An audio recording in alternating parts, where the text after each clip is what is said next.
There we go. There we go. I didn't have the mic. So I guess I had to repeat. Hello to everyone. Mats, AD, Yosor, Pedrito, and Patrick. Welcome to the stream. Um, this is probably gonna be like. Sorry for the delays, by the way. Sorry for the delays. I was trying to set everything up with the stream and with the transmission of the game as well. So this is probably gonna be like a more relaxed stream than the other one, just because Argentina is not playing. So just gonna be a bit more relaxed and trying to enjoy the game, which should be a very good one between obviously Chile and Peru.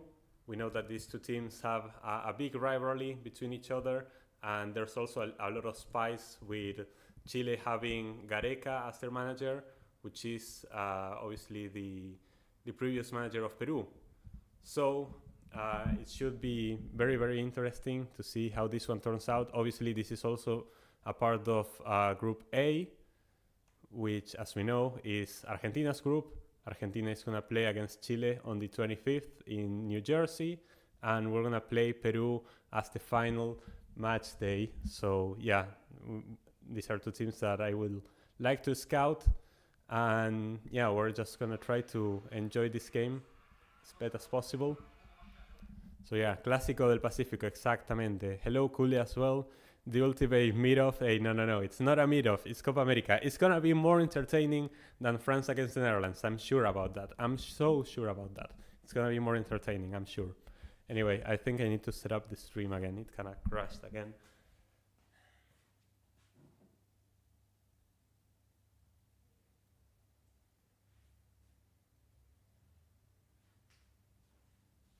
As a stream, I mean like the transmission of the game. That's what I'm referring to.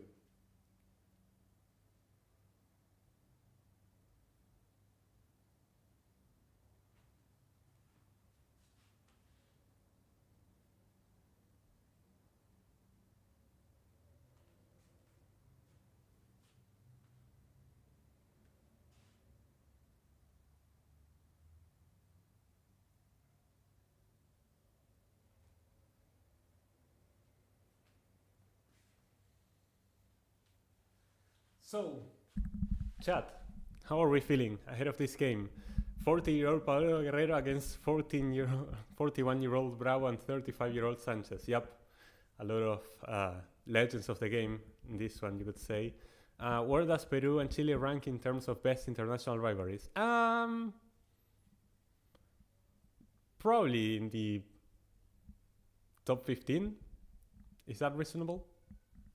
I think they have more spice than some of the other rivalries, but in terms of qualities of the team and histories of the team, in terms of winning trophies, probably not as high on the list. But in terms of like how bitter they are towards each other, I think it's pretty big. I'm about to go on a long drive. Okay, AD, good luck and be safe out there, obviously. 2-2 for me, could be.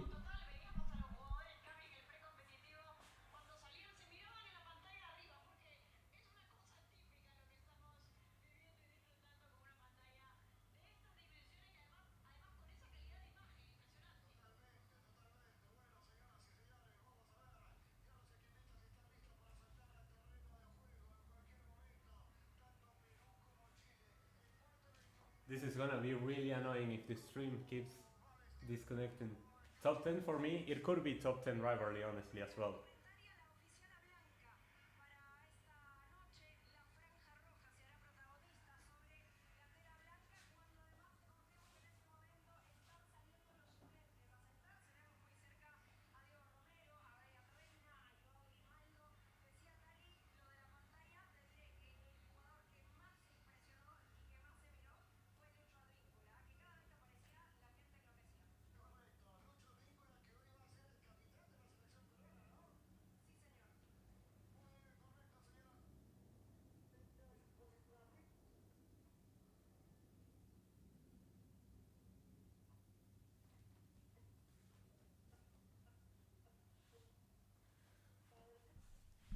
Oi!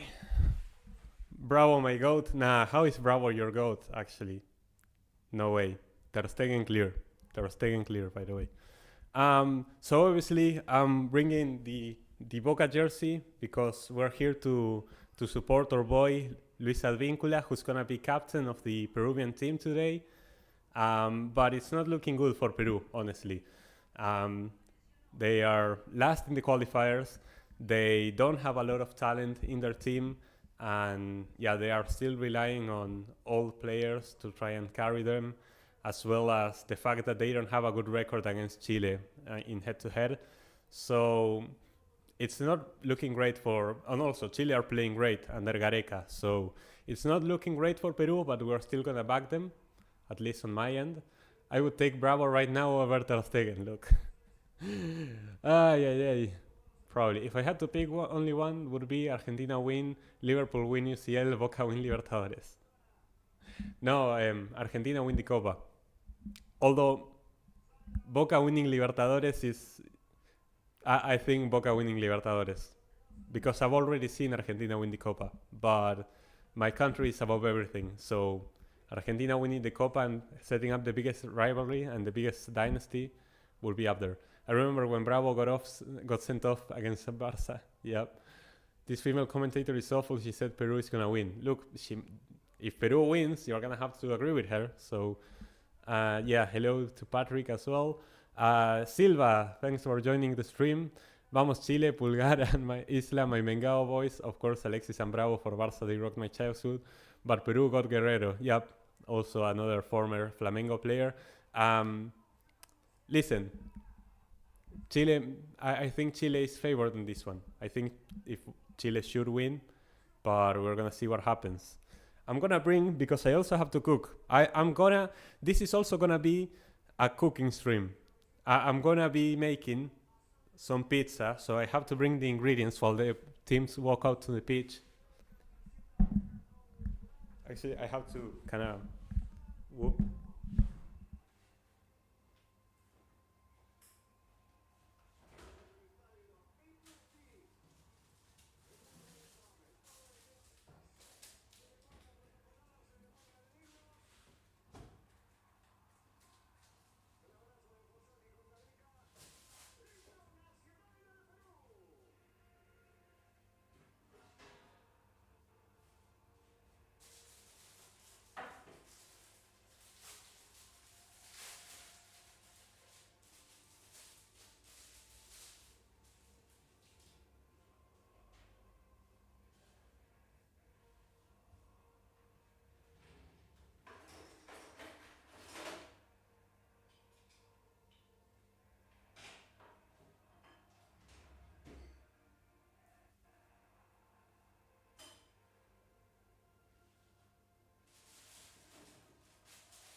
All right, so we got all the ingredients here. Hold up. So we got oregano.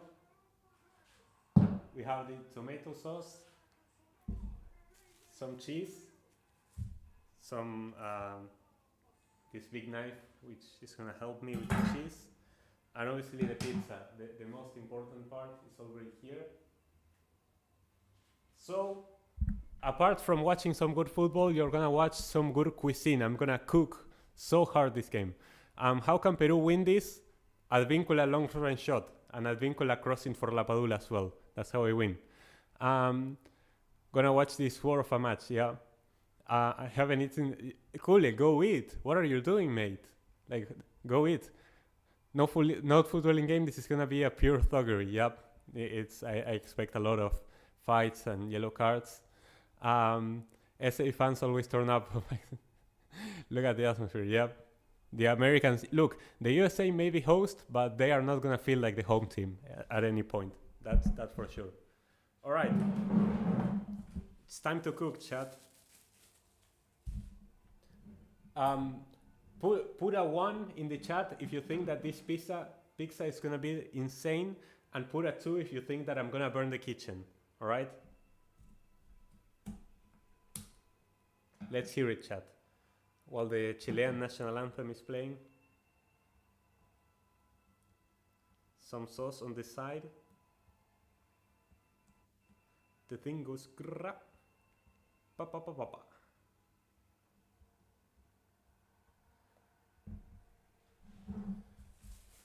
And now the cheese.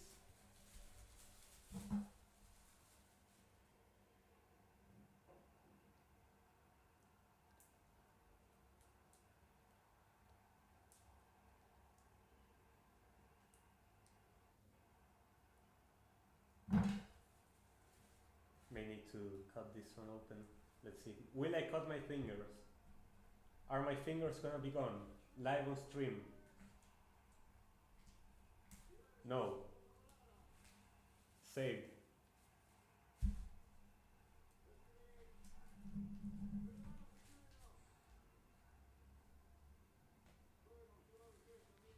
Pedro Galese. Bro, Pedro is gonna have to be so key if Peru wanna win this game. He's gonna have to come up clutch like he always does for Peru.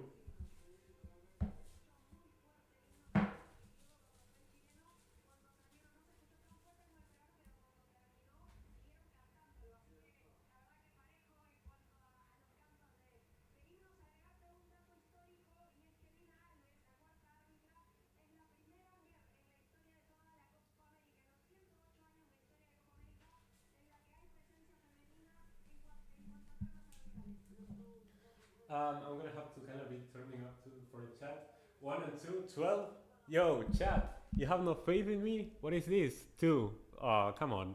Could be 1 and 2. Renk is either gonna cook the best pizza ever or he's gonna go full Sampaoli and make the house explode. Full Sampaoli is crazy. My favorite pizza is usually with barbecue, spicy, like Mexican, for example. Pretty much the only good thing that Mexico is at. Food.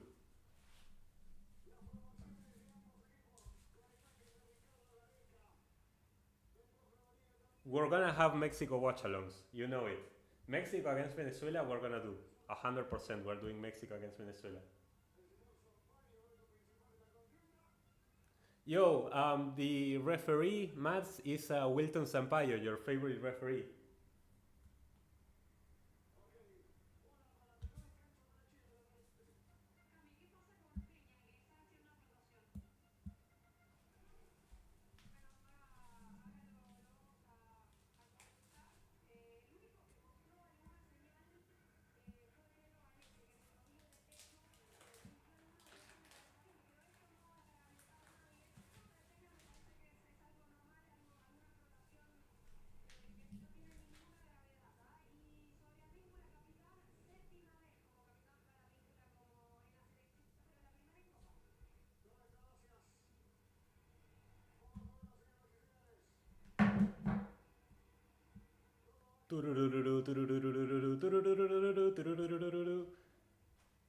I better not sing that anymore because I feel like I'm gonna get copyrighted with how good my singing is.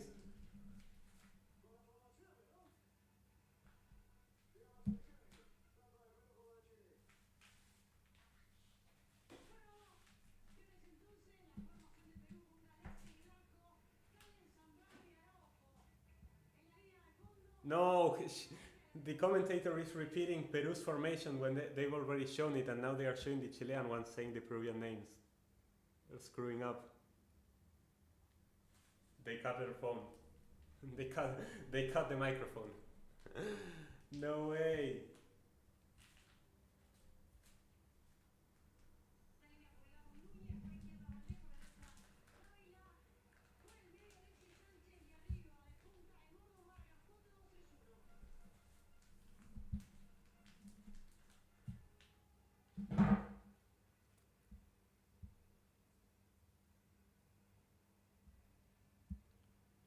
Ah, wait, I need to be ready for kickoff. No!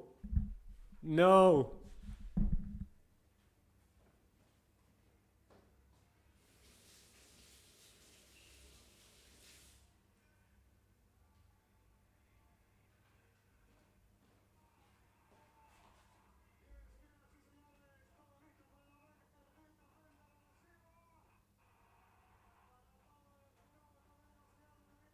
Did it start? The timer? Ah, no, it didn't start the timer. I had to click the settings. No! I trolled. Start. Is it going? We're on our way. We're on our way. We're on our way. We are officially underway, and the pizza is still not in the oven. This is a disaster, chat. Let me cook. Let me cook. Already a throwing for Peru. Advíncula, my goat, the captain, taking it.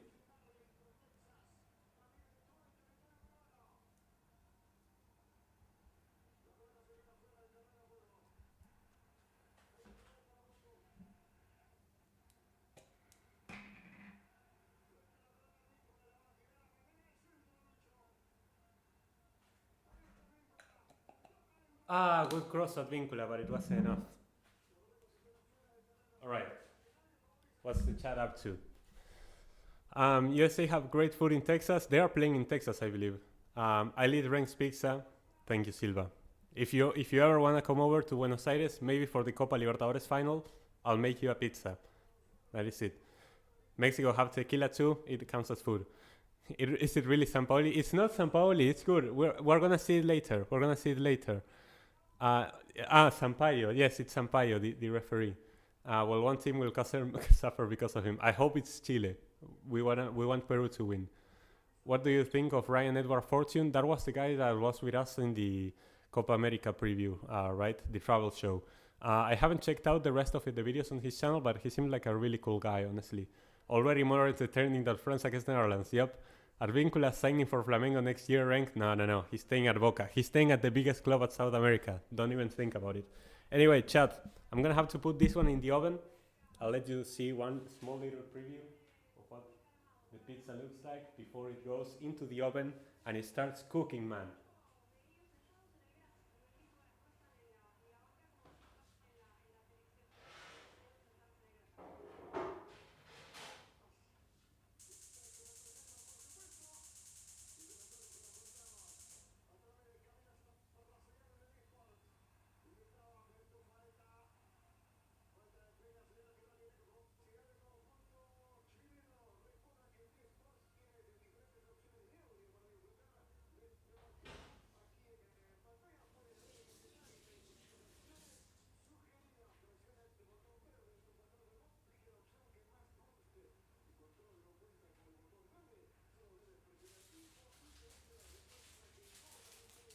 The pizza is underway as well.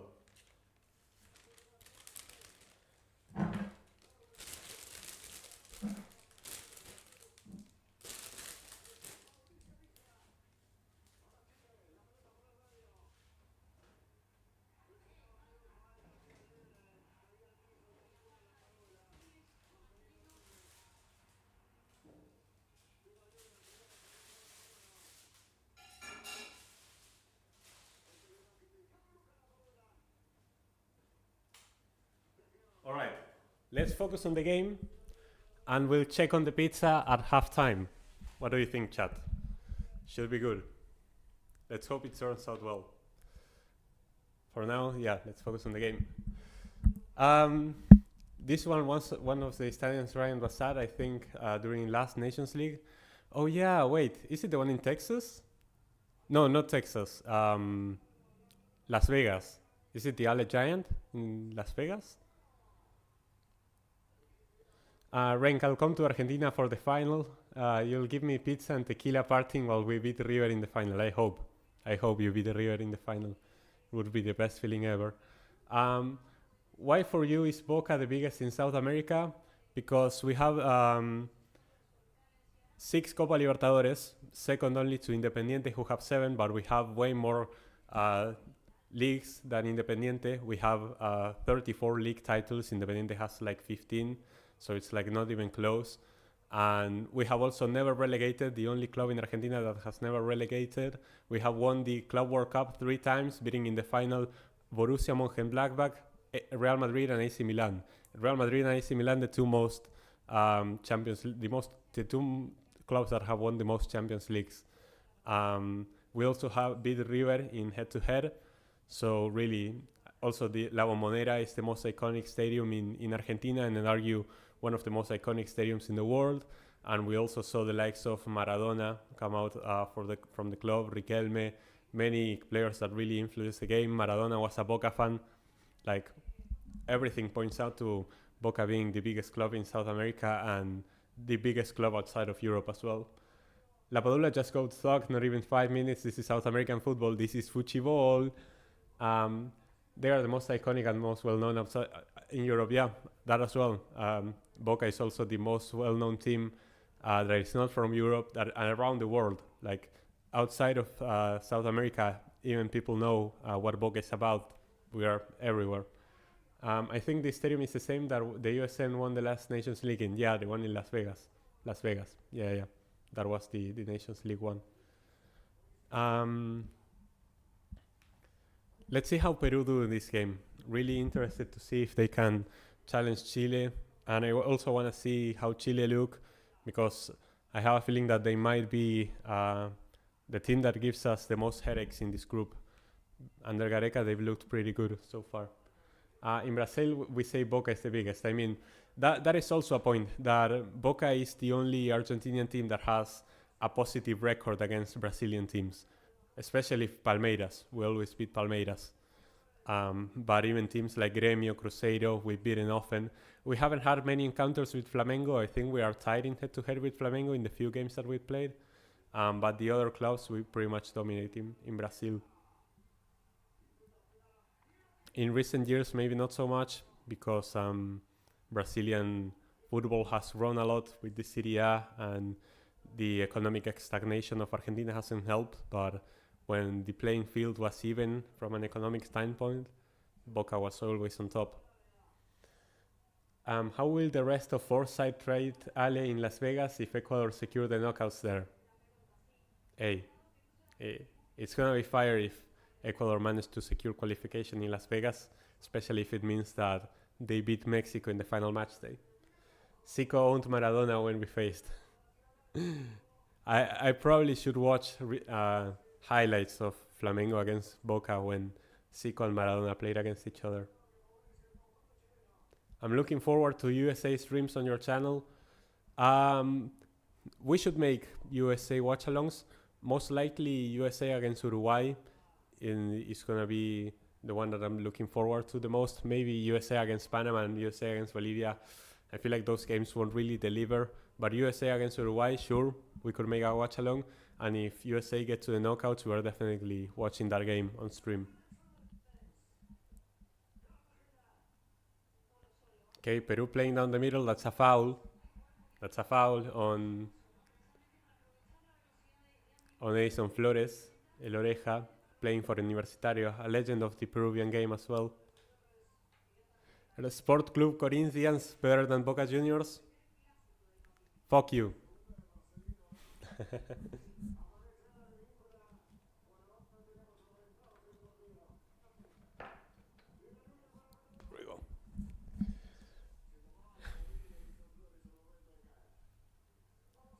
Peru cooking Chile.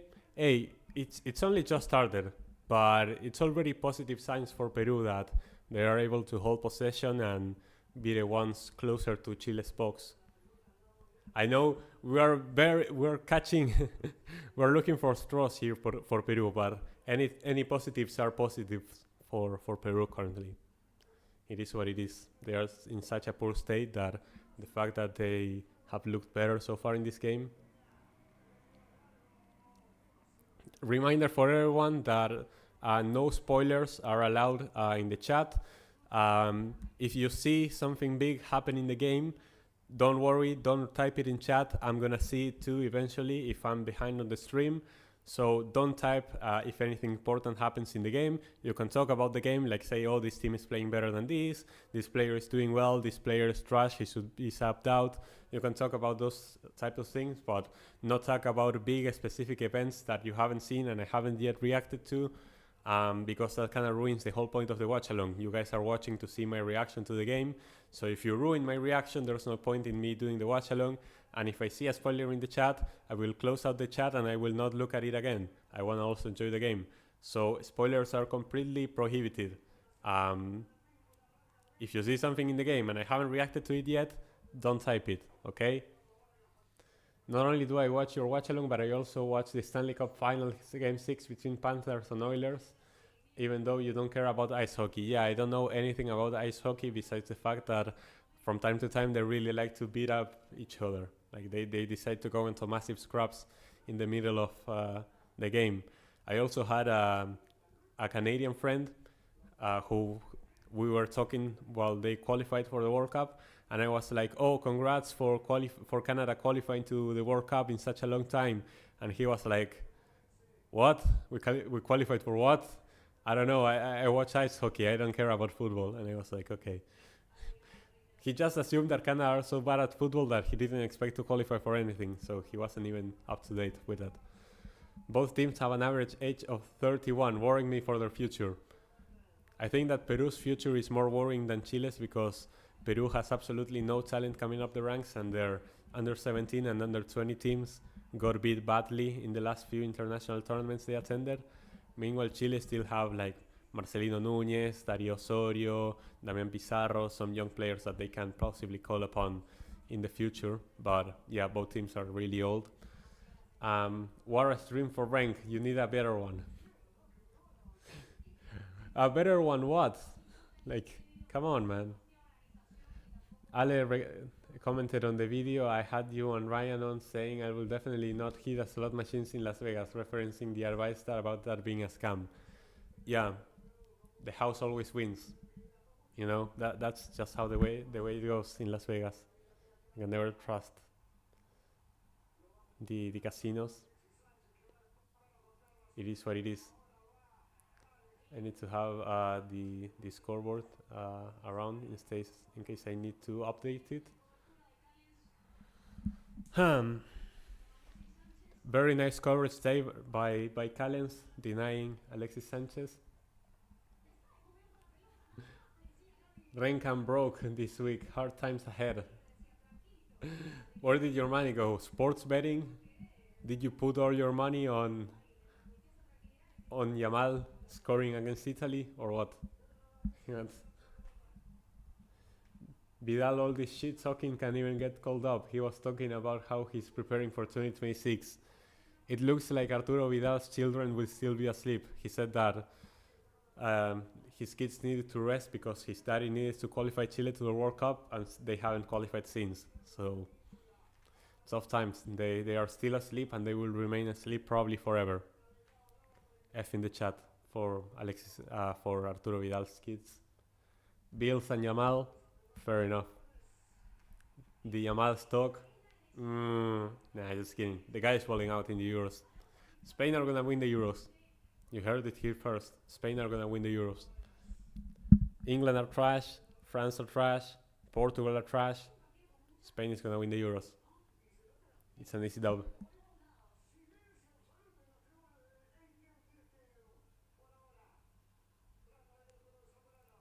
Oh, it is the AT&T. What? Mats, you baited me. It's not the Las Vegas Stadium. It's Arlington in Texas. Mats, you baited me. I've been spreading misinformation. Unreal thug tackle on La Vargas. This is football. This is football heritage. Ale is at Levi Stadium tomorrow. The seats shall be black and white. I don't know if I'm gonna make a watch along for Ecuador and Venezuela. There's potential there for a good game. We're definitely not watching Mexico against Jamaica. That is gonna be a horrible game. CONCACAF against CONCACAF is guaranteed nap time. Luckily, only 2 games will be that. We are Mexico against Jamaica and USA against Panama. So yeah.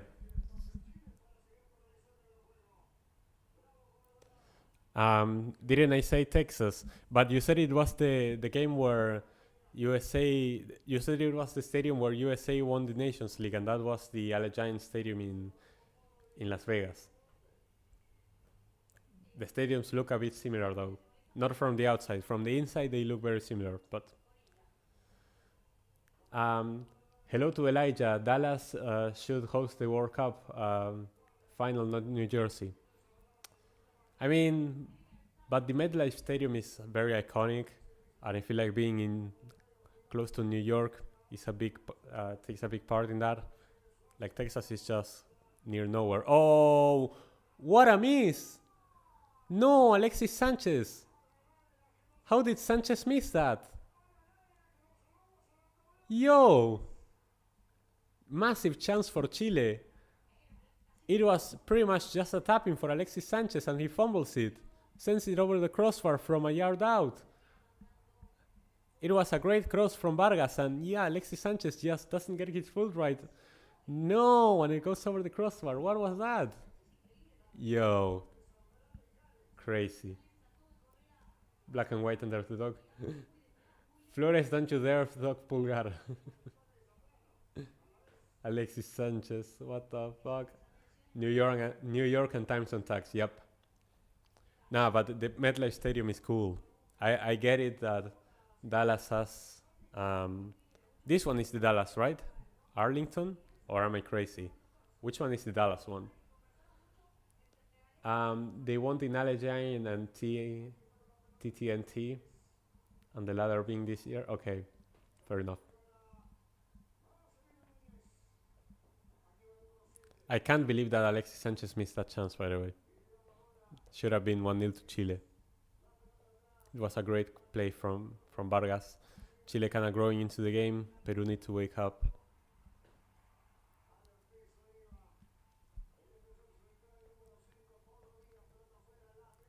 Ryan also talked about MetLife and New Jersey. Yeah, just saying how easy it is to get from Manhattan to the MetLife Stadium. You have to take 2 trains, one to New Jersey and the other one from New Jersey to East Rutherford, and you're there. Arlington is like a suburb in Dallas, I think. Okay. Ian Lopez, thank you for joining the stream. Va a ganar Chile. We'll see. They just missed a clear-cut chance. I also have Chile winning this game 1-0, but we're here rooting for Peru, for my goat Advíncula, who's already on the ball now. Makes a pass. Not a good pass. Alexis Sanchez's inner River Plate show with that miss. Yep, Alexis Sanchez, he made a career at River Plate. That's pretty much where he made himself known to the world, and now he's down. Is he injured? No way, Alexis Sanchez is injured already. The Sampaio has a yellow card. Who's he gonna show it for? Who is that yellow card for? Yo no hablar inglés. No importa, hablamos español y los demás no nos pueden entender. Nah, I want to keep the stream in English for most people. Zambrano, always that thug. I hated Zambrano when he was at Boca. Zambrano really stunk the pitch for Boca for like a year and a half. It was awful. I'm back. I'm glad he's gone, and he made a bad challenge on Alexis Sanchez and got a yellow for it. Hopefully that advice pays off for you to go to MetLife in 2026. Look, if Argentina is at the World Cup final and I have to go to MetLife, I already know how. Me crazy. Sampaio, look at that yellow and put it back. What a clown. Nah, it was a yellow for Zambrano. Like, there's no reason for him to make that challenge on Alexis Sanchez. Made no sense. Zambrano is the biggest thug of them all. Even then, he got out-thugged at Boca by Benedetto. Benedetto and him had a fight during halftime of a game against Racing, and Benedetto punched Zambrano in the face, and after that Zambrano left the club. Never mind, Zambrano got him. What a thug though. I remember Zambrano, yep. Being part of the Peruvian national team for a while as well. Now playing at Alianza Lima. One of the worst teams in the history of the Copa Libertadores, if not the worst.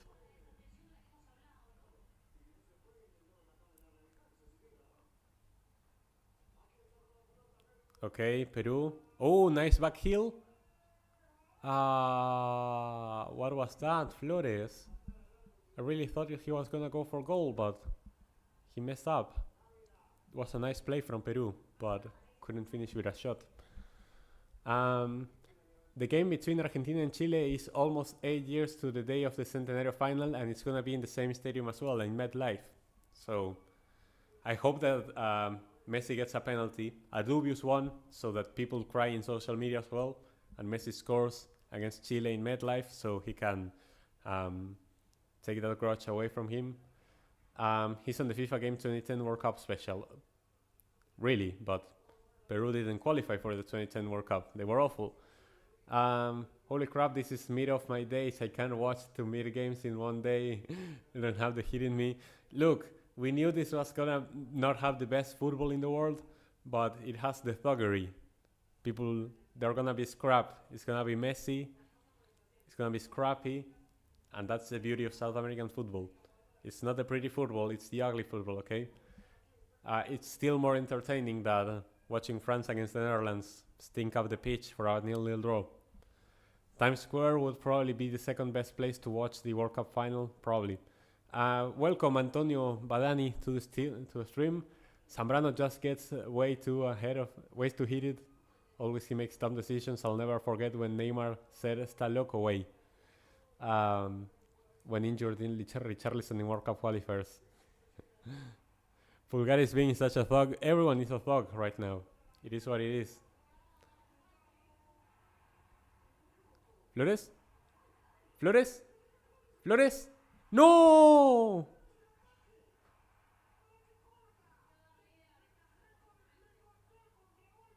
Sampaio! Bro, but it was a counter for Peru and Sampaio gave the foul. No, but La Padula had put in a great great ball for Flores. It was a great counter-attack. It was a one-on-one opportunity, and Sampaio gave the foul. Yellow for Pulgar as well. What was that? Sampaio already stinking it up. Awful refereeing there. It was a one-on-one opportunity for Flores, and instead he gave the foul to Peru. Nah, Sampaio, what was that? You needed to let the play continue. On that game, you have to the option to try and qualify with elimination. Yeah. You can play the qualifiers, that's why. This is Peru versus Chile. They never have clean games. This is why this is more than football. Yep, exactly. It's for the rivalry. How many of these started against Denmark? Let's see. Galese. I think Flores started. I'm not sure on that one, because Flores was also a bench player for a while. Advíncula started. I'm sure that Callens started as well. But let's see, like Cueva is not there. Paulo Guerrero is not there. Carrillo is not there. So there are a few players missing from that game against Denmark, which Peru probably could have won, and that would have seen them qualify to the round of 16, but it wasn't meant to be. Sampaio stopped the attack because Pulgar blocked La Padula. Even if it was an advantage, welcome to CONMEBOL. It is. I qualified Peru, so I recognize Sampaio and a few others. Qualifying 2010 Peru to the World Cup when they finished last place in the qualifiers in real life, that is DOI. That is degree of impossibility. Very good job for doing that, Mats, honestly. I can already smell the pizza in the oven. Bro, we're cooking, okay? 20 minutes, let's say like we're halfway through the first half. We're gonna check up on that pizza and I'm gonna give the verdict. The chat is also gonna judge. No, the stream as well. Nah, need to reconnect the stream.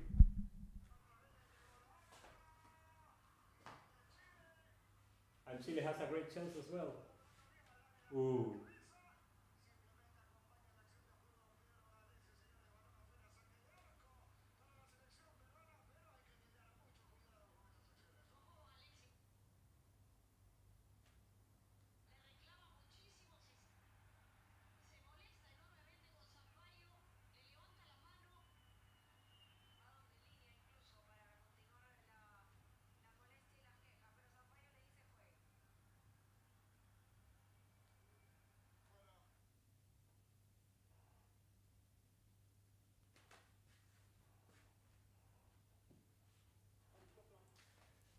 It wouldn't be a Rank Talks Ball stream if it wasn't absolutely jank and rushed. What is the word I'm looking for?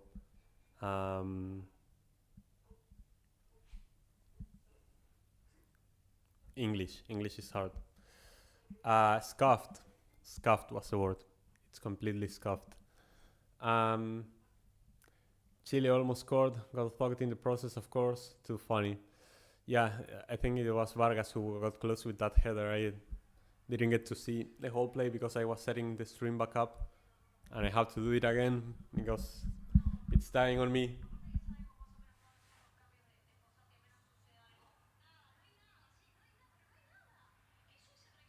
What? How is that a foul, by the way? Was that a penalty? That didn't even look like a foul, by the way. I'm watching on the phone. That didn't even look like a foul, by the way, for Chile. Right near the box. The Chileans are asking for a penalty. Let's see it. No! That's not a foul! He didn't even touch him! Wait, he touched him? It's not a pen. It's outside the box anyway. But, what? He dived, bro! Didn't even touch him! What a flop, the Chileans are crying. Yeah, bro, what is that? And now they have a great free kick. And I'm gonna have to watch it on the phone. Because the transmission to the TV is...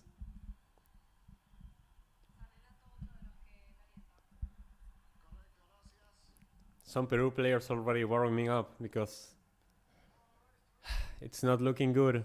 And they are so old that it's only been 26 minutes and they already look tired as hell. Let's see what comes off this free kick. Is he gonna go for goal? Davila?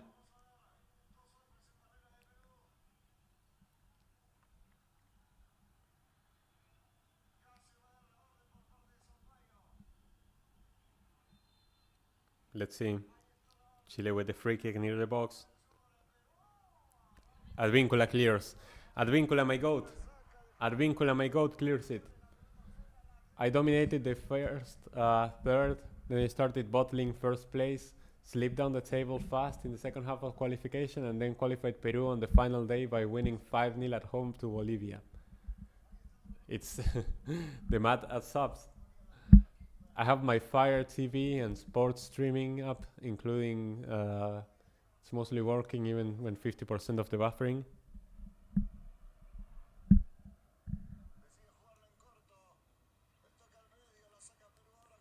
Okay, let's see if I can make this work again. So fucking cringe that it disconnected. I'm glad that it didn't disconnect a single time during the Argentina stream.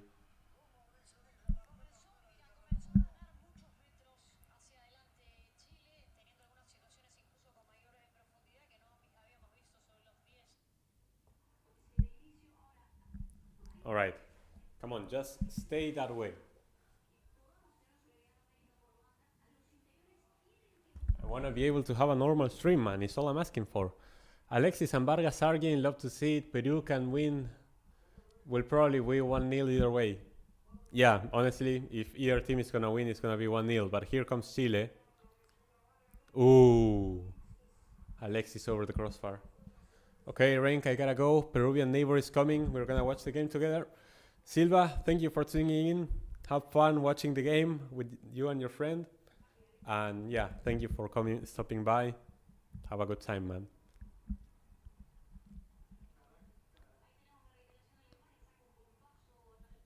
Gareca doesn't like what he's seeing.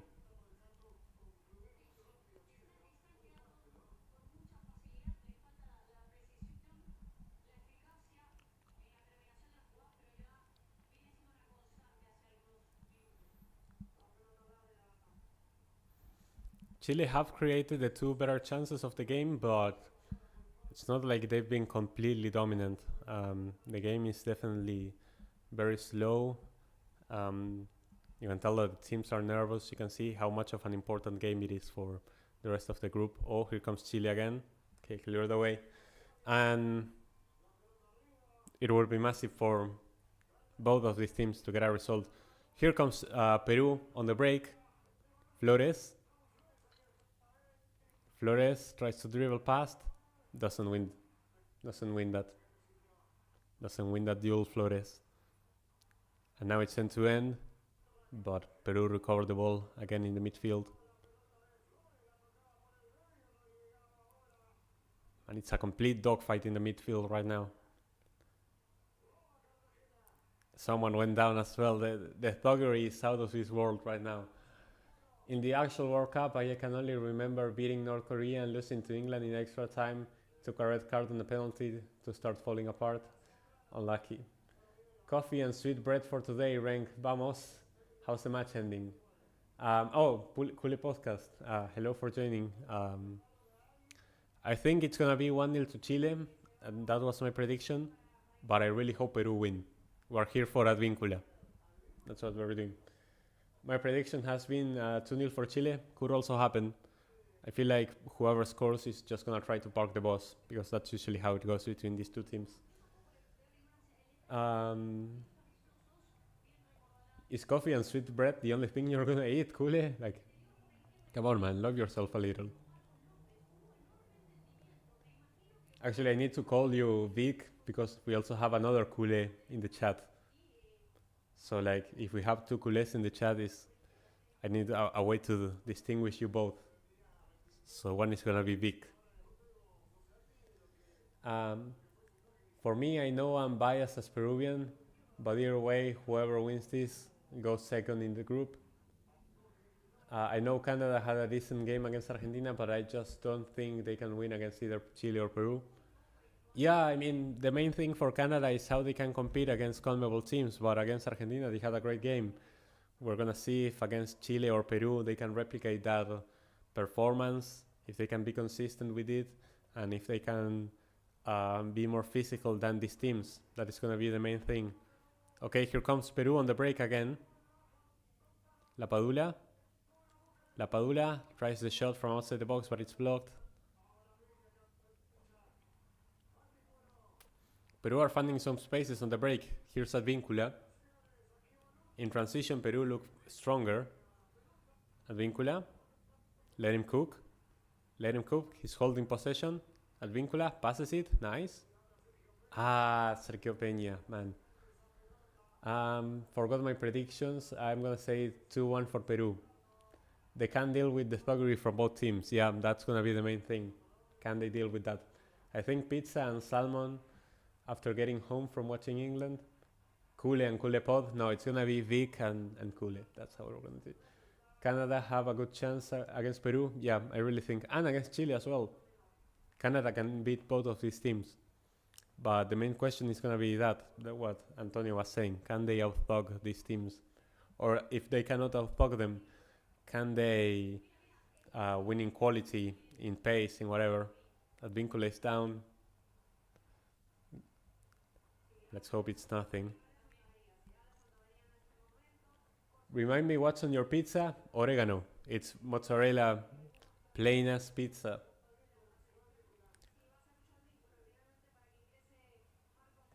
No, Advíncula is getting subbed out already? No, Advíncula is getting subbed out. Alright, I'm off the bandwagon. It's over. It's all I was here for. My goat Advíncula, not he's getting subbed out. Oh, that feels so bad. Zambrano is now the captain. And Advíncula leaves the pitch. Insulting the air. Swearing because he's so pissed. And Marcos Lopez coming onto the pitch. Wow, so disappointing for Advíncula to have to come off the pitch right like that.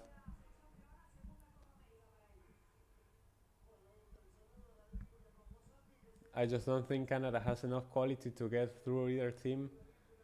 Yeah, they had a good game against Argentina, but a lot of teams can do that. Hey, but now these other teams have to prove that they can actually beat Canada as well. I think they played pretty well. No, Advíncula is out. It's not looking good for Peru. Marcos Lopez is just not the same caliber of fullback. Doesn't have the same attack in mind. Where do you stand on pineapple pizza? I haven't tried pineapple pizza.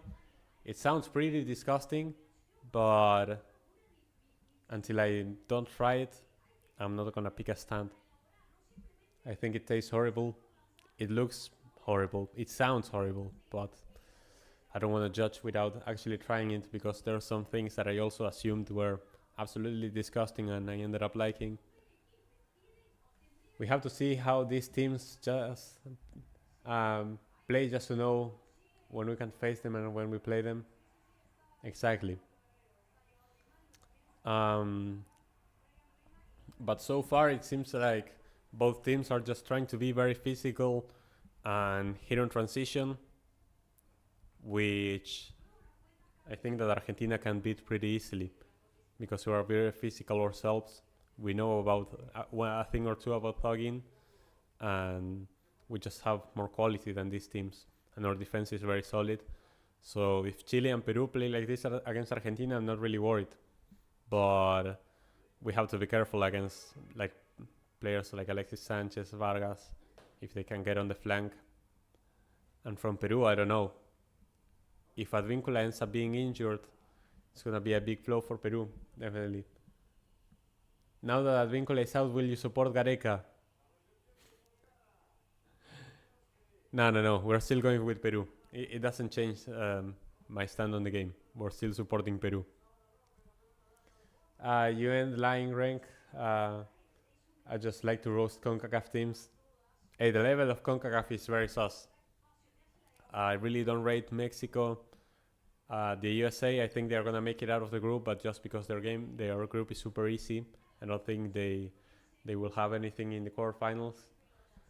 I don't like pineapple in general. I like pineapple. Pineapple is good, but it doesn't sound good on pizza. I can remember Malaysia's World Cup qualifying group with Oman, Kyrgyzstan, and Chinese Taipei. Malaysia failed to qualify by 1 point to Kyrgyzstan. Oman top the group. That must have been very frustrating. Asian football is something that I need to learn more about because besides Korea, Japan, Iran, and the teams that you often see at the World Cup, I really don't know much about Asian football. Also because the time zones, like most Asian Cup games and Asian qualifying games happen when I'm sleeping, so it's very, very complicated to catch those games. The European games often happen when it's the morning or the afternoon here, so it's way easier to watch European football for me, but Asian football is just a nightmare. It has to be like a game that I'm really interested for me to stay up, which is very weird. Okay, I'm gonna check on the pizza because it smells.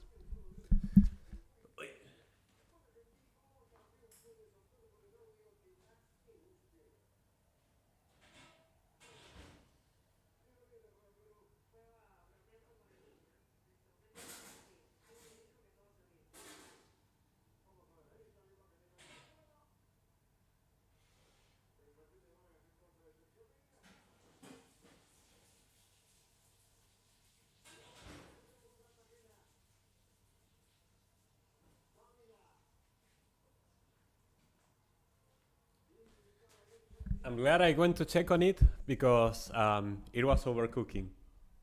It's a bit toasty, but toasty is good on pizza. It needs to be crunchy.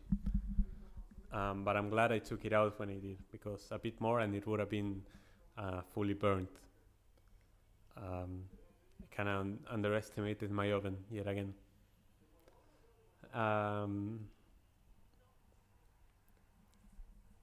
There's a throwing for Peru, trying to get back into the game somehow after suffering the injury from Advíncula. We're gonna see if they have some more attack in the tank.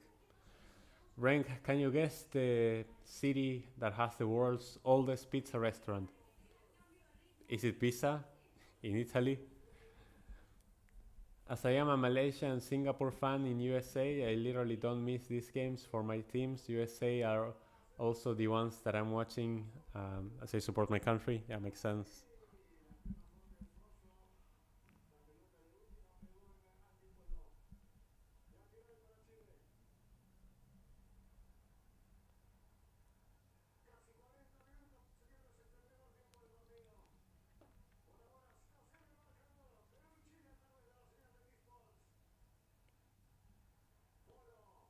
Okay, La Padula. Doesn't get it. Guess again. Uh, Milan, or is it Napoli?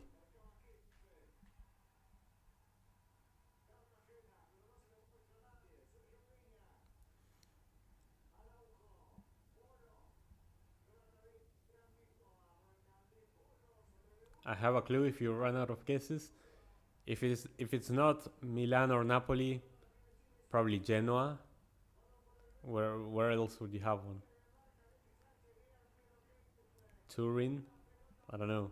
I'm running out of Florence. I'm running out of Italian cities at this point. Like I don't know, Mats. You're gonna have me guessing forever. If I haven't mentioned it, just tell me. I don't know the history of um, pizza restaurants in Italy. I'm not aware in the lore. Yes, it's Napoli. Okay, Napoli is a place that I have to visit at some point for the whole thing around Maradona. So if I whenever I go to Napoli, I will go to that pizza restaurant. That looked like a handball. Hey, that looked like a handball. Hey, VAR is gonna have to check that. That looked like a handball from Isla. They are the Peruvian players protesting to Sampaio. Sampaio has been really stinking it up so far. Has been not been giving the best decisions in favor of Peru. No, that's not a handball. No. It hits the chest. It's not a handball. Not a handball. Not a handball. False alarm. For the record, I would have said one of the goats played there.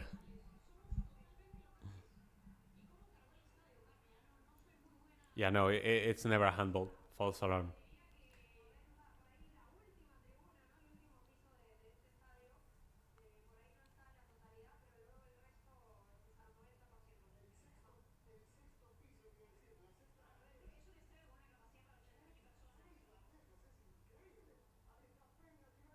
Crossing. Oh, what a save by Bravo! Oh, what a save by Bravo! Oh, first clear cut chance for Peru there. The crossing from the free kick. Cross from Peña. Oh, what a save on the header. Wow. Peru got really close to opening the score there, but Bravo denies it. Alright, this game is interesting. This game is really interesting. Even though it has been slow at times, both teams have had chances and they are not shying away from going forward. There's controversy with the referee as well, thuggery, yellow cards. It's a great game. It has everything.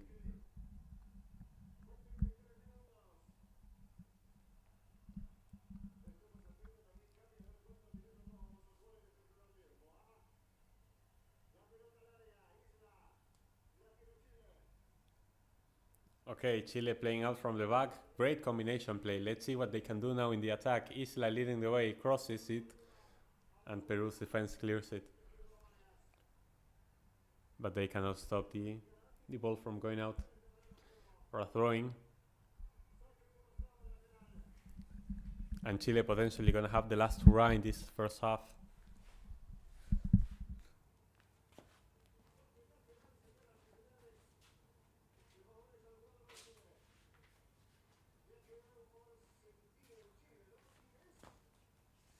Someone is down for Chile as well. Is it Alexis? Valdez.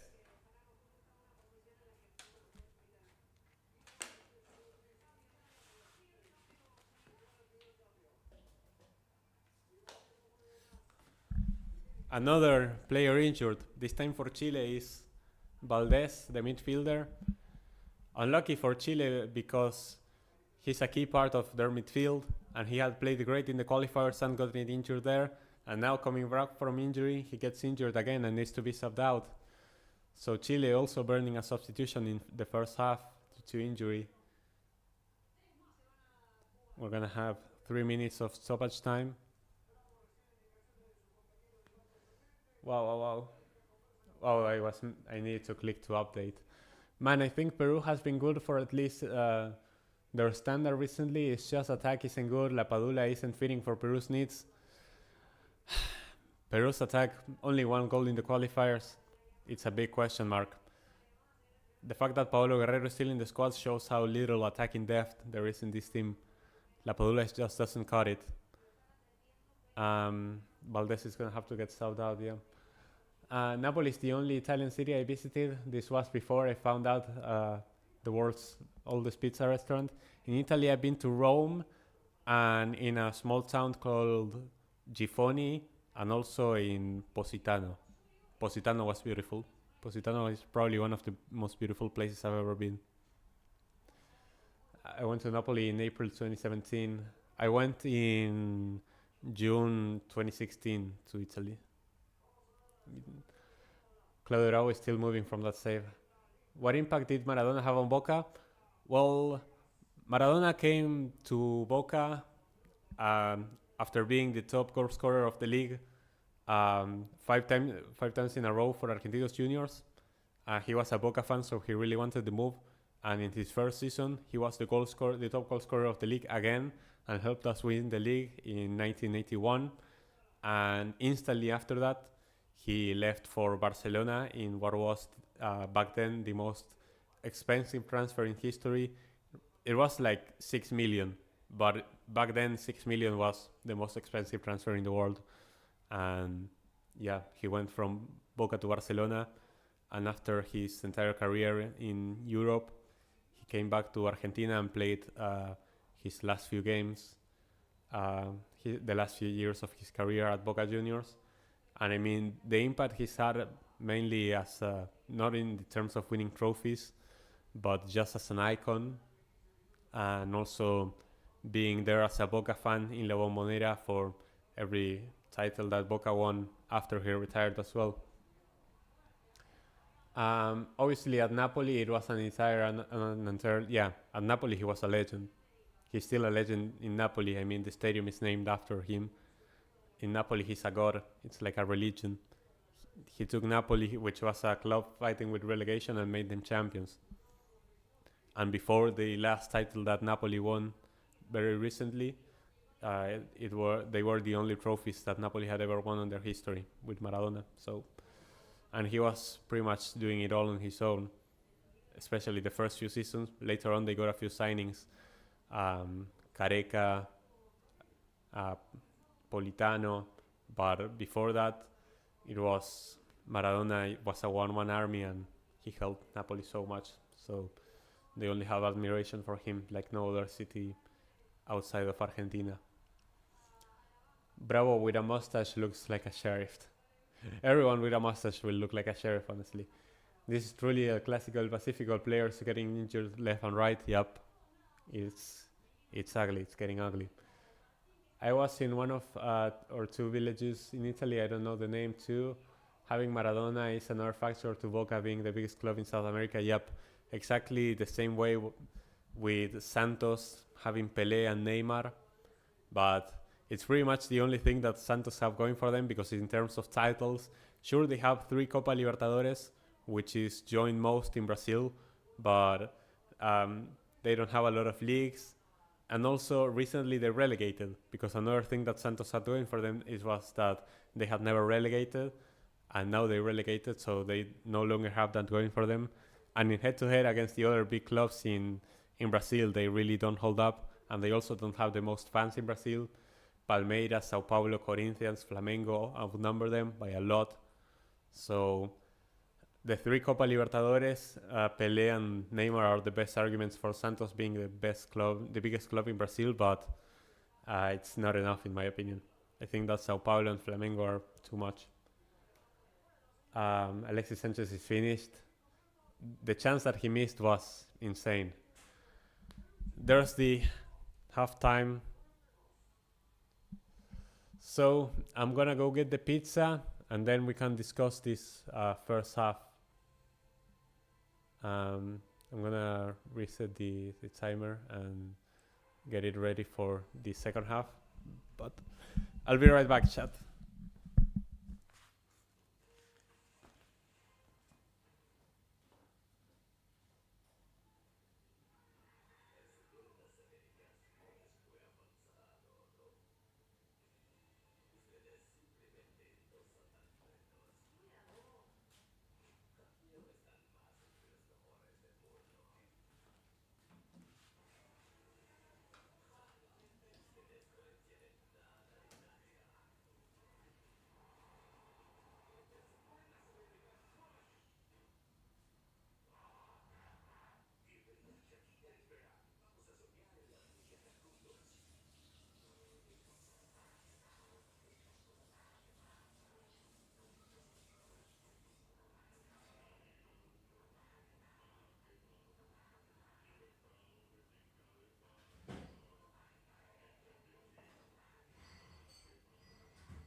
All right, chat. Hear me out. Let's pull up the chat again. Ryan did a blog at Palmeiras. I'm gonna have to watch that definitely. All the blogs at Brazilian clubs and South American clubs in general are great. Peru can win this, but they don't. They are not getting it done near the final third. The attack just doesn't have any outlets. Yeah, it was the only chance that Peru created was that cross from Trauco, I think it was, from the free kick. I think it was the only good chance that Peru created, but they have avenues back into this game. It's just they have to take them. Aurelio, thank you for joining. Buenas noches. Buenas noches to you too. Okay, chat. I need you to have an open mind about this pizza, okay? Just have an open mind.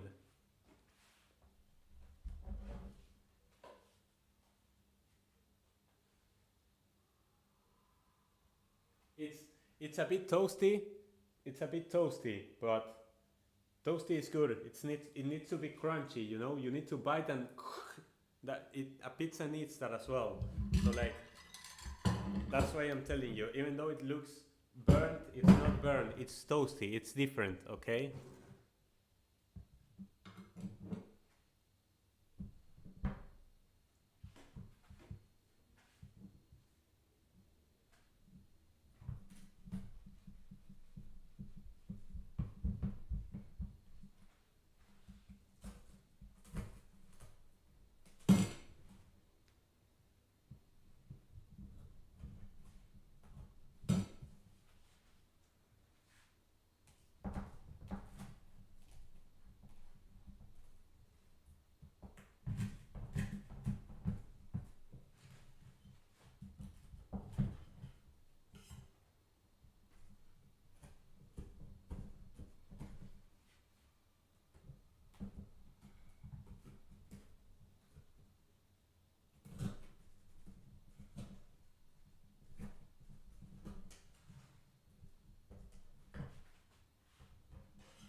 What do we think?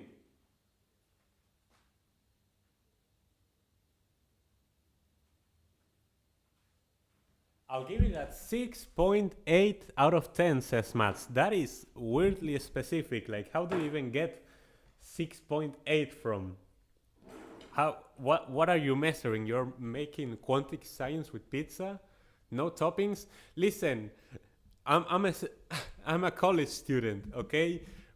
I barely had enough to buy the pizza. Like, we don't have enough to put toppings on it, okay? Don't hate.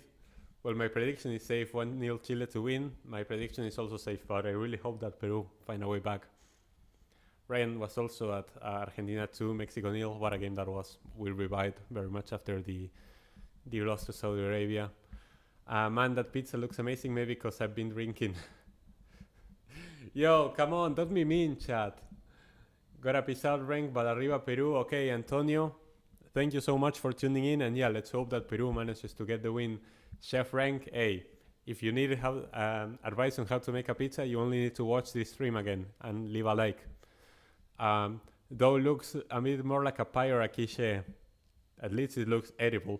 College life relatable, yep, it is what it is. But anyway, yeah, I think that talking a bit about the game, Chile have looked a bit better. They created a few more chances and looked more dangerous in the build-up play. Peru pretty much created nothing from the build-up. The only chance they created was from a free kick and a cross into the box. And not having Advíncula on the pitch really hurts Peru's attacking chances down the wing. They have to play through the middle, and they don't have the best midfield to do so. And the striker is not helping as well. Like, Lapadula just doesn't fit the team. And the sad thing is that he's the best striker that Peru got. So it's looking really bad for Peru. If Chile can find their form and finishing, and they stop being so nervous, I feel like Chile should probably win. But out here hoping that Peru find a way somehow, some way. Gordon Ramsay. No way.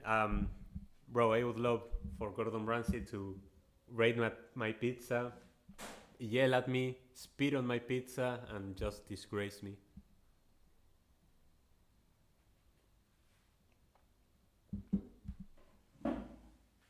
I'm gonna take this half time to eat, since there weren't many talking points, to be honest. The game was a slugfest with a lot of fouls, a lot of thuggery. Both teams just fouling a lot, but that also makes it entertaining. It's South American football, baby. More entertaining than France against the Netherlands, for sure.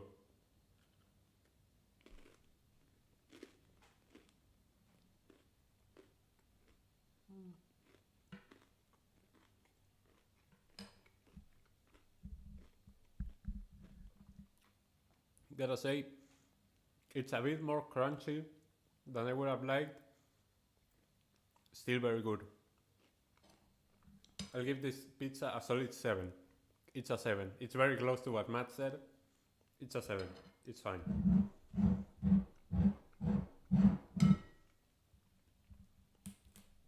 Considering I had to rush it in the middle of the stream, in the middle of the game, I'm gonna say it's pretty good.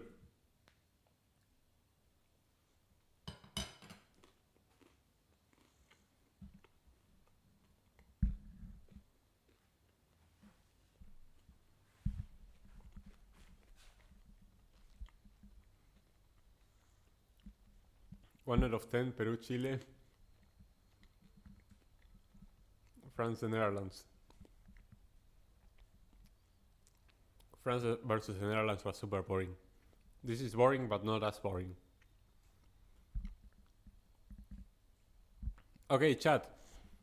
I have a question for you guys, because now during halftime and seeing all the ads, it reminded me. What are your thoughts on betting companies, sports betting more specifically, being so present in ads during games? It makes me very uncomfortable, because I know friends who bet online and who have lost a lot of money. I wouldn't say they are addicted to it, but I know there are people out there who are addicted to sports betting and have lost a lot of money. They are in debt. They've lost like apartments and stuff, and I know that others even have tried to or succeeded in killing themselves, which is a very tragic way to go. Just going down this parallel of betting, and the fact that it's being advertised so much throughout the entirety of sports, and also how it has affected players even, and how you cannot even trust players to play a sincere game because they might be involved in betting scandals and maybe just trying to get more money by, I don't know, throwing the ball away and betting on there being more throw-ins or goal kicks or something, or corners. I don't know. I think it makes me very uncomfortable, the fact that there's so much advertising for sports betting companies. It can enable addiction, yeah. Addiction to sports betting is very, or gambling in general, it's very dangerous. Imagine being Master Chef in USA and enjoying Gordon Ramsay or pizza, bro. I hope he absolutely hates it. On taste, I don't know much, but I rate it on looks. It tastes the way it looks. Gonna rate 7 out of 10, yeah. In the UK, they have put on their adverts have to use word responsibly. Too many people chase their losses, yep, exactly. But there's that saying that 99% of gamblers quit before a big win, but that just enables people to keep on gambling, and you never win. Even if you pull out when you won big, you don't win because you're gonna lose that money eventually somewhere else.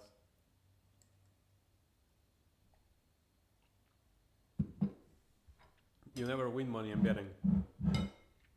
Like, it's fine if you do it to have fun because it allows you to, I don't know, put stakes into a game and you enjoy it that way. But it can be very dangerous. And if you're trying to do it to win money, you're not gonna win money.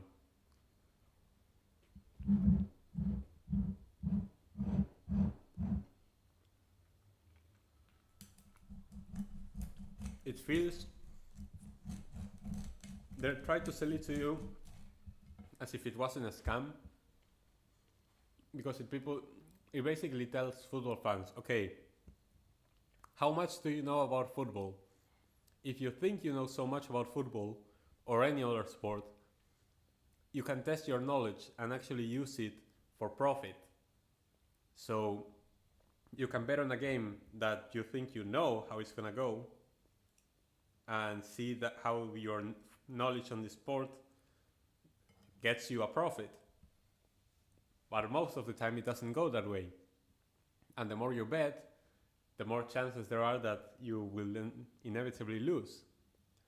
So it sells itself as if it wasn't a scam, but it is a scam. And like I said, it's fine if you do it for fun once or twice a week. Whenever it starts being compulsive and you cannot stop it, it's very dangerous.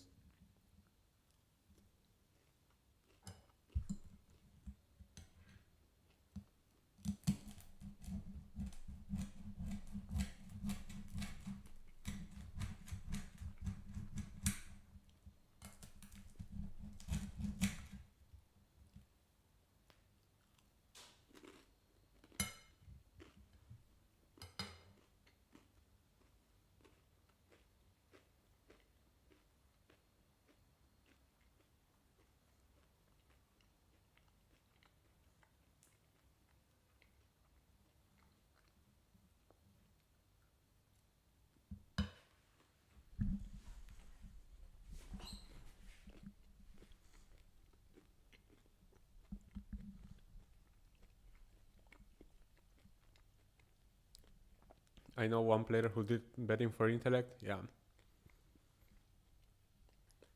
It's just sad seeing the sport get contaminated like that. Alright, players are walking back into the pitch. Chile has made another substitution. Wonder kid Dario Osorio, 20-year-old playing in Midtjylland in Denmark, is gonna come in. That guy is very dangerous. In my opinion, he's one of the candidates to win Young Player of the Tournament. I think it's gonna be Hendrik, but if it's not Hendrik, it's probably gonna be Kendry Paez. But if it's none of those two, my vote would go to Darío Osorio. I feel like he has a real chance to make a big impact for Chile, and he's gonna give Peru a tough time on the wing. I feel like. Rank, after the Peru match, I'm doing a match reaction just like yesterday. Would you be able to join? Yeah, I think I can join. Yeah, I have time. So, yeah, we can talk a bit more about how this game went after the Watchalong ends. The first rule of gambling is set yourself a budget. Yeah, and also after you set yourself a budget, don't go over that budget just chasing the loss. And also assume that that money that you're putting in is already lost. Assume that all the money that you put into betting is already lost, so that if you lose it, you don't feel as bad. And if you end up getting some of that money back, hey, it's gonna feel like a win. I called Alvarez and Martinez scoring last night. You did. Who is the goal scorer today then? So I can bet on it.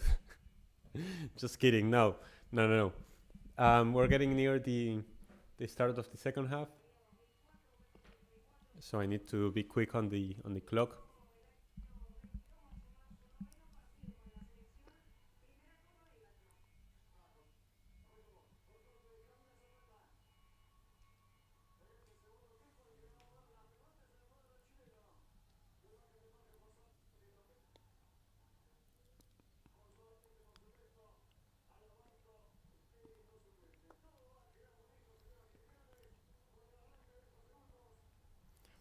Chile to move. And we're underway in the second half. Let's see what the rest of this game brings. I still think that Chile are gonna win. Eventually they're gonna break through. And I have a hard time seeing Peru score, especially without Advíncula, but we're gonna see what they can do.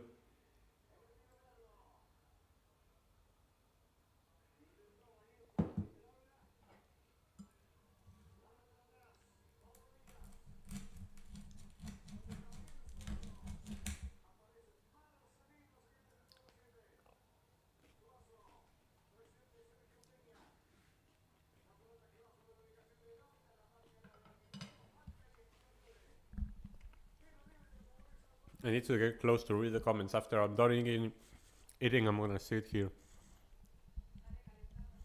Like in everything, you have to practice your moderation. Anyways, see you after the game. I'm gonna go eat.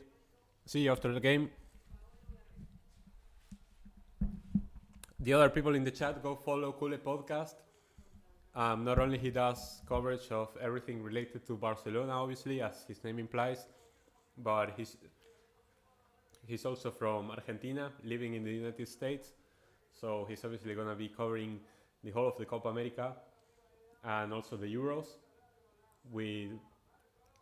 Last night after the Argentina game, I went over to his channel and we talked about the Argentina against Canada game and also the games that happened that day on the Euros. So make sure to follow him. And after this game, we're going to be live on that channel as well, talking about this game. And I imagine that about the Euros games that took place today as well.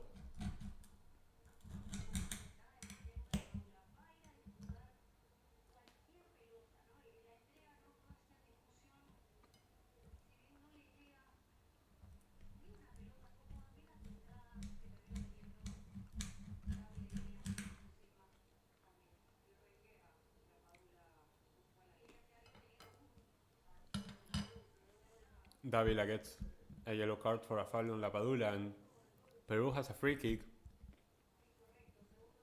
Maybe set pieces are the way for Peru. That is too long, and it goes out for a goal kick. Wasted opportunity for Peru.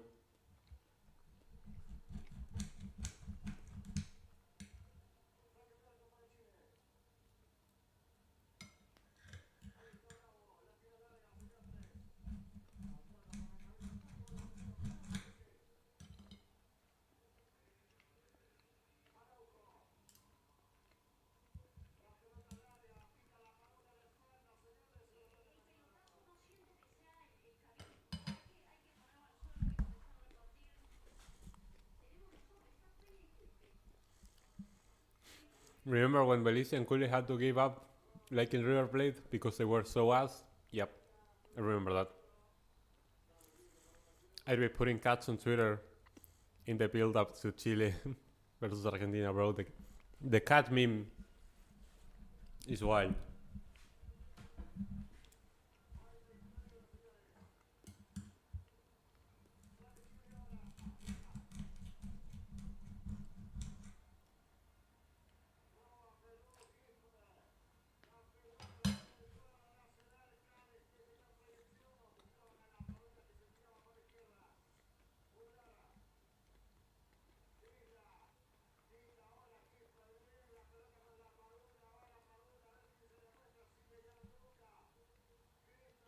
Okay, Peru. La Padula inside the box. Passes it back. Crossing. Oh, not able to connect with a shot. And that's a foul for Chile. Who, but Peru is actually trying to fight back. And Di Polo commits the foul.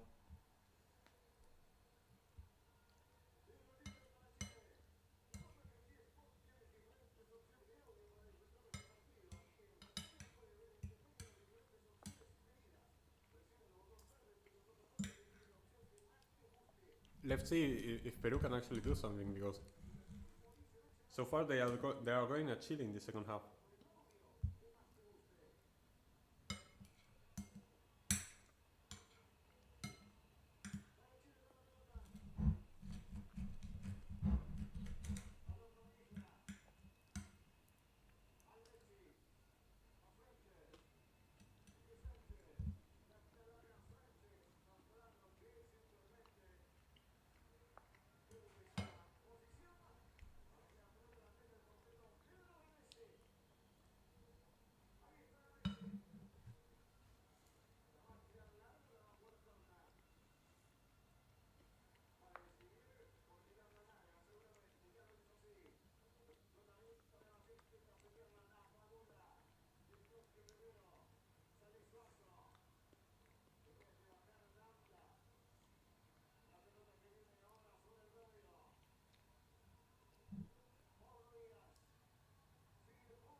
Why does Sampaio give that foul, by the way? I hate that from Sampaio, that he gives the foul even though the play is clearly allowed to continue. Jaden Alvarado, thank you for joining the stream. In terms of quality, I think both are excellent. I like both are very marketable. I do think these tournaments are better than in 2021. Yeah, because there's actually public. Having no COVID restrictions is pretty huge for both tournaments to be more marketable. Honestly, I don't see no difference in Euros and Copa America. For me, the games are fluctuating quality. Yeah, it just depends on which game you're watching, I feel like. Definitely. Also, I think Michael hasn't seen the cat meme, so it will be fun to watch. Also, Kule had to stop like in River Plate because of the Real Madrid connections. Okay, Peru is still going on the offense. Chile is the one bunkering down at the moment. And Polo wins a corner for... No, that's a corner. What? He's giving a goal kick, but that was very clearly a corner for Peru. Man, these referees are really not helping Peru today.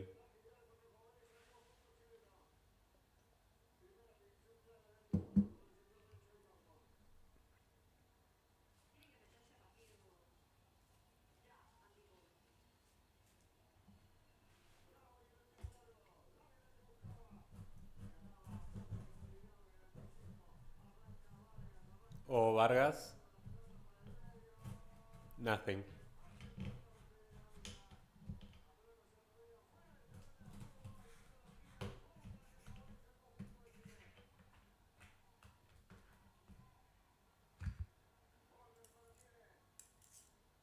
Okay, corner for Chile. Vargas inside the box.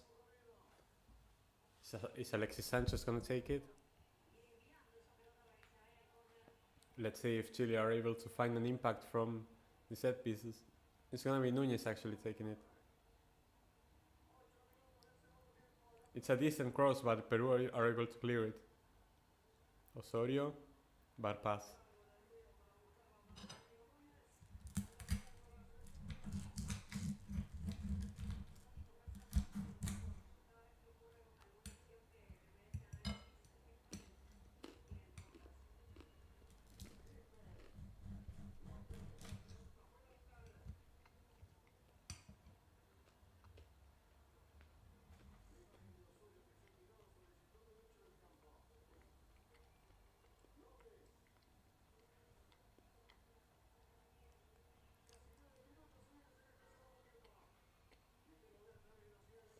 I liked what I've seen from Peru so far in this half, but their attack is very much toothless. Again, even if Peru play well, I don't see how they score.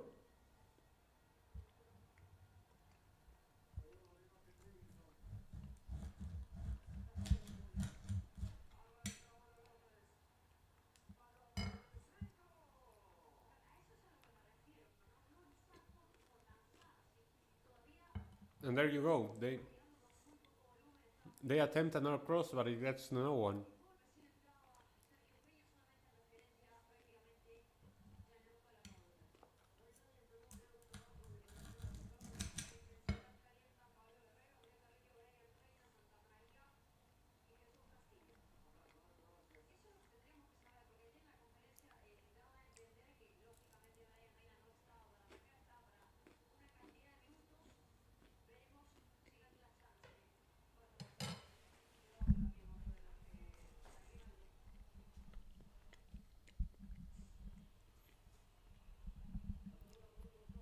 The benefit for me, I live in the USA, so I can see the Euros in the day and the Copa America in the night. Yep, same as here, living in Argentina. We are similar time zone. I just miss when World Cups weren't 3 a.m. for me, like when Brazil hosted it. Yeah, fair enough. I can relate. Well, not for the most part, living in the USA. This game has been forgettable. Imagine Mike watching this past 4 a.m. No, I imagine that Mike went to sleep and he's just gonna watch the game replayed in the morning, like he did with Argentina. He's not staying up for this. He's still like very much living off coffee, but he's not staying up for this game. Trust me. Yeah, it has been a forgettable game. Not many chances. A lot of thuggery. It's entertaining, and it's tense because you don't know who's actually gonna take it. Both teams try to attack each other, and here comes Peru again.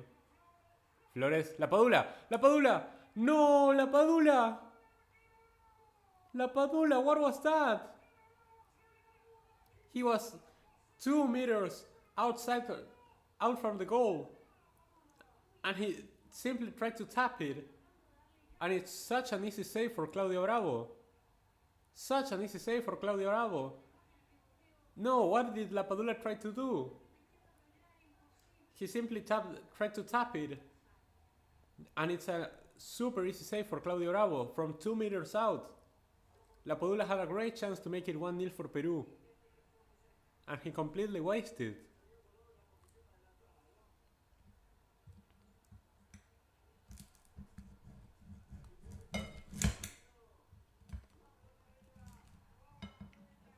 Here come Peru again. Peru have been cooking the second half. They win a throw-in. Peru has been cooking this half. I really expected Chile to come out of the gates guns blazing, but Peru is the team attacking the most. With combination play, that cross is not good enough though. That cross is an easy catch for Bravo.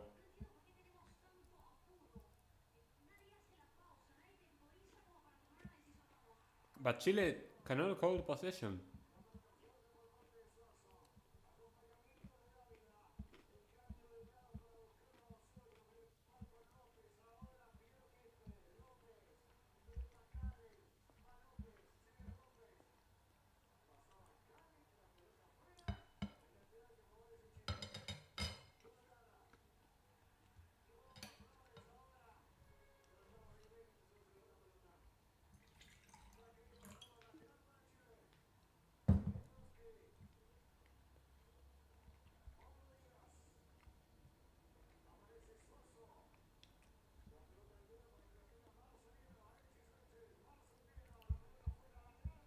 Peru's press is so intense right now. Chile cannot keep possession. Gareca really needs to make a change of some sort, either tactical or a substitution.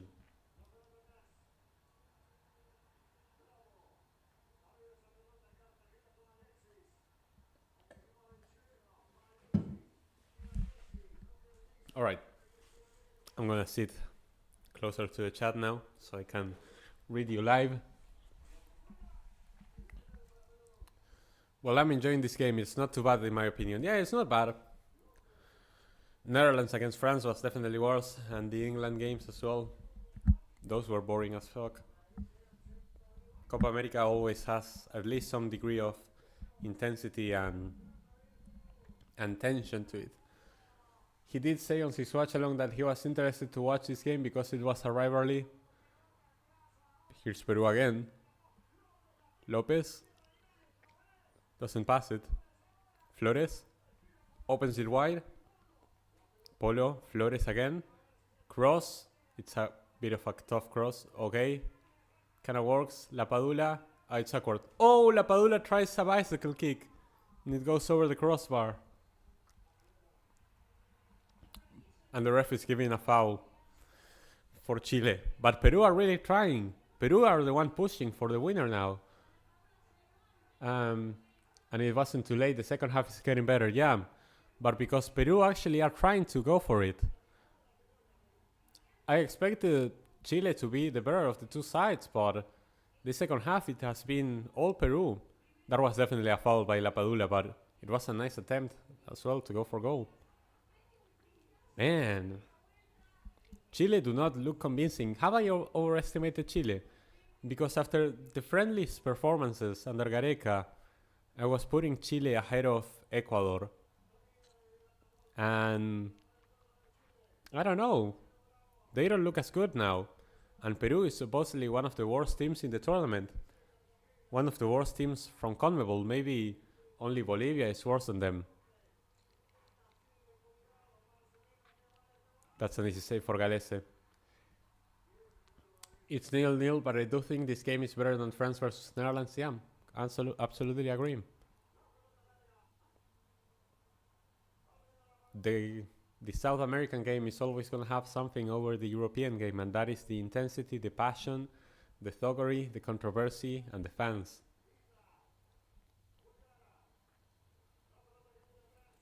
It all combines together for, even though the football is not the most entertaining, they make the experience more entertaining. They get the stream. My broadcast. So weird seeing Gareca in the opposite side of Peru. Yeah, 100%. Gareca was at the helm for Peru for so long, and now he's on the opposing side. It's weird.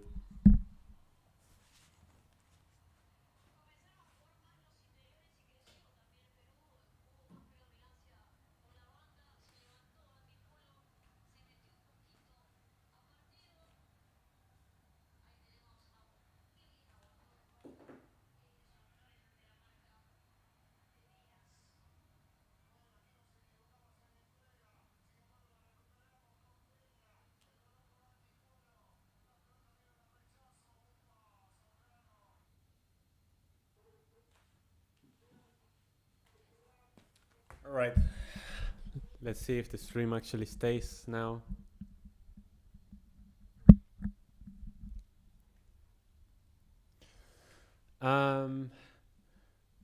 Remember somebody used a zoom in of Elmo as his thumbnail for an attempted apology for you. Yeah, I think I remember that. Chile need at least 4 points against Peru and Canada. Yeah. 4 points, I mean, 5 points is the safe zone. 4 points may be enough, but it's dicey. Definitely, if this, I'm assuming that we are gonna beat both Peru and Chile with the way they are playing, and if that happens, the team and descends in a draw, that pretty much forces them to get a win against Canada. So that's going to be tough for them. I saw that Ben Brereton Diaz, the Englishman who's been naturalized for Chile, is warming up. So he maybe can be an option. Maybe he can give Chile some more attacking threat, but the problem for Chile doesn't seem to be the striker, it seems to be the build-up play. But yeah, there's a substitution. Eduardo Vargas subbed out for Ben Brereton Diaz. And also Davila. Is it Davila? The other substitution? Yeah, Victor Davila. Davila and Vargas subbed out. Brereton Diaz and Marcos Volados being subbed in. Volados, obviously, Colo Colo player. Not the best finisher in the world, I gotta say. Watching him for Colo Colo, not impressed. So I'll be very surprised if Volados is the one to get the winner for Chile now. Imagine what Chilean Alexi Lalas will be thinking after seeing this game and he picked his nation to win. Chilean Alexi Lalas is crazy, yeah. Why haven't Chile been playing as well in the last games with Gareca? I think they have been playing well. They got a 3-0 win against Albania. They only lost 3-2 against France in France, and they beat Paraguay 3-0. Chile has been playing amazing with Gareca, but it's not looking like that in this game. Peru is outplaying them this second half. He's pretty much that, yeah. You could say Chile and Alexi Lalas.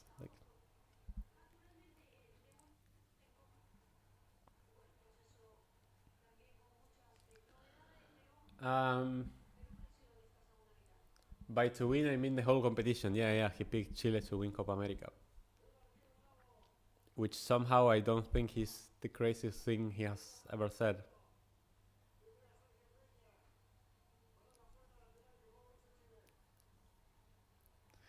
It seems like Peru's initiative in the second half has slowed down now. Chile are holding possession but not doing a whole lot with it.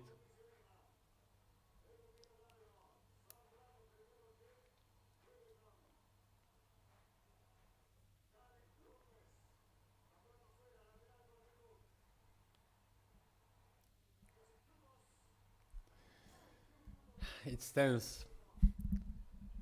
I don't know if Fossati can make any substitutions to help Peru give them some new energy in the second half. Are we gonna see Paulo Guerrero? That is a big question mark. I don't think it's the right choice to bring Paulo Guerrero in this game, but I feel like Fossati might do just that. At least Alexi Lalas had the sense to pick Argentina to win the Copa America, yeah, but he did have USA in the final. And he did pick a lot of CONCACAF nations to advance. Brereton Diaz fires a shot, it's blocked. Chile still hold possession, opening it up to the wing. Isla, easy catch for Galese.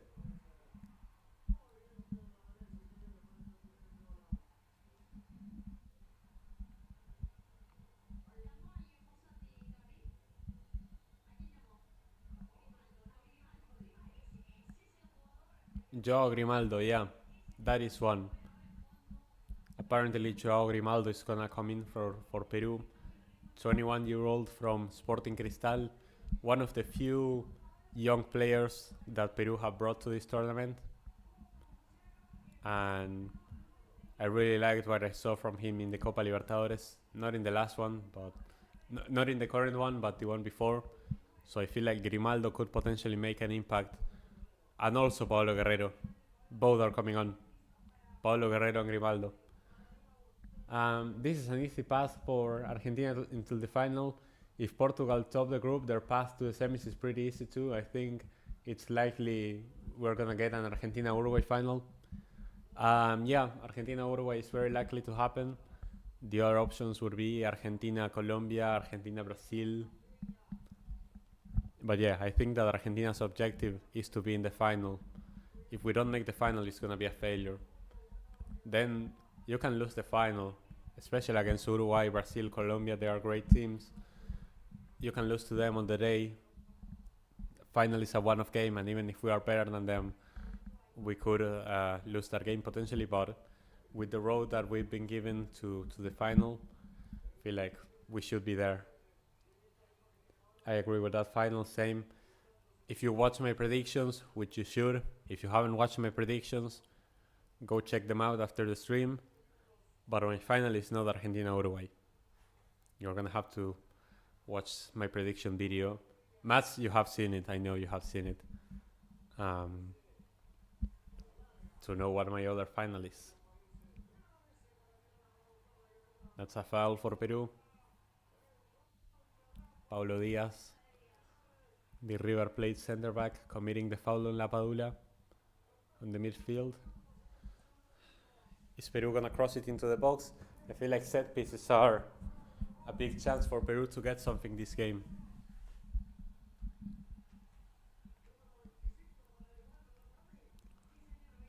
With the way these teams are playing, Alexi Lalas might be right about Argentina or Canada advancing. Honestly, yeah, Canada might advance from this group if they can beat one of these teams or even both of them. Guerrero is still playing, Elijah. Guerrero is always gonna be there unless Peru have someone who can semi-decently kick a ball. Until they have a semi-decent striker, Paulo Guerrero is gonna be there. They have absolutely no one, it's sad. It's atrocious. The youth developing program in Peru makes no sense. They have no talent. Absolutely nothing. Their under 20s and under 17s teams only go to Copa Americas to get smashed. They never do anything. The first division clubs only have youth academies because they are required by law to have one to be in the first division. That's the only reason they have them, but they don't support them. So yeah, until something changes in Peruvian football, Paulo Guerrero is still gonna be the striker, at least coming off the bench. 2 substitutions for Peru. Quispe walking out and Grimaldo getting subbed in. Paolo Guerrero also being subbed in for Edinson Flores. So La Padula and Paola Guerrero are gonna play together. I don't even wanna check what is the combined age of that front line. Paulo Guerrero is 40 or 41, and I'm sure like La Padula is like 34. So it's either 74 or 75 years old, the combined age of that front line. La Padula almost finds Paulo Guerrero already. Imagine that the first ball that Paulo Guerrero touches, he scores. That was close for Peru, but Claudio Bravo gets there first. Tequila Centenario Sports or whatever it is. I was surprised Brereton Diaz got allowed back. Gareca left him because of his lack of Spanish. I'm surprised that Brereton Diaz doesn't know any Spanish because he's been playing with the Chilean national team for 3 years and he also had a stint at Villarreal. So I feel like Brereton Diaz should know at least the basics of Spanish to at least be competent inside the pitch. I'm really surprised that he doesn't know any Spanish to the point where Gareca doesn't want to play him. But I feel like he's playing. Someone from the Chile squad got injured in the attack, and so he called up Brereton Diaz in the end. And also I think that Brereton Diaz is such a good option to have off the bench, especially for Chile, who don't really have any quality strikers. I mean, Vargas is still playing, so it shows that Chile don't really have anyone better. I feel like Brereton Diaz should even be starting ahead of Vargas. But it is what it is. How is he? Gotta be in his 40s? He is in his 40s. 74? Jesus Christ. Combined age of 74 in the counterattack. That is disgraceful. A retirement home, literally. Peru's team is a retirement home.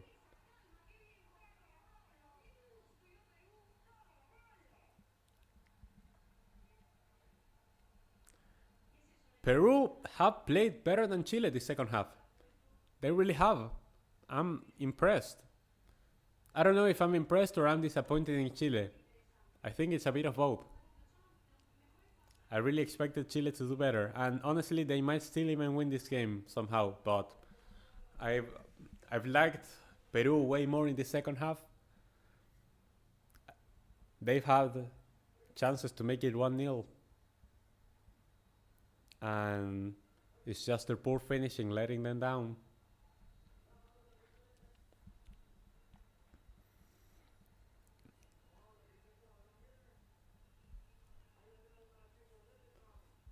Brereton Diaz on the wing. He's never winning that duel. Alexander Callens, great center back. That's a foul on Lapadula. Wilton Sampaio is gonna give it. It's been a bad performance from Sampaio, I feel like. Bad referee.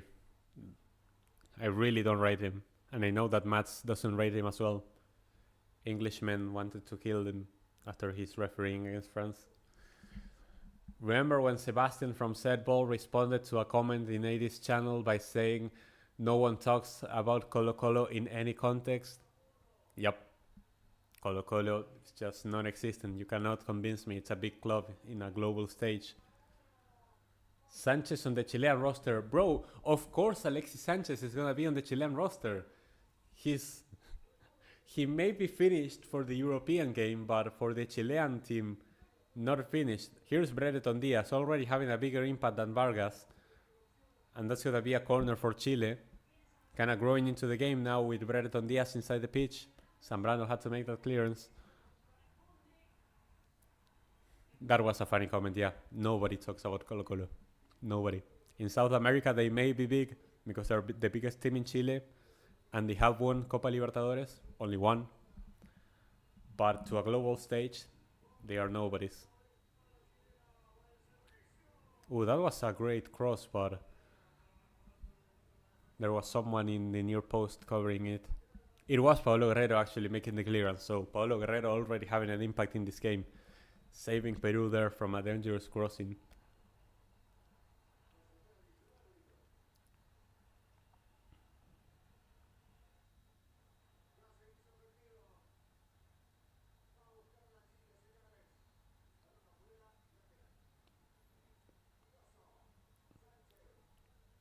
Chile trying to get an opportunity on the wing, but it's so scrappy. Peru recover the ball and win a foul. Lapadula wins that foul. But we need to see Lapadula actually do something in the attack because he wasted such a clear opportunity earlier this second half. And we need to see the strikers show up if Peru are going to win this game. And I feel like they kind of need to win this game. Either this game or the game against Canada. They need to get a win. The good thing is that about this Copa America is that only the top 2 teams of each group qualify, and that very much forces you to win a game. You cannot qualify by just drawing games, like in the Euros. I think the commentator tried to compare Mexico versus Honduras to if Colo Colo got away with the same thing and got called rigged.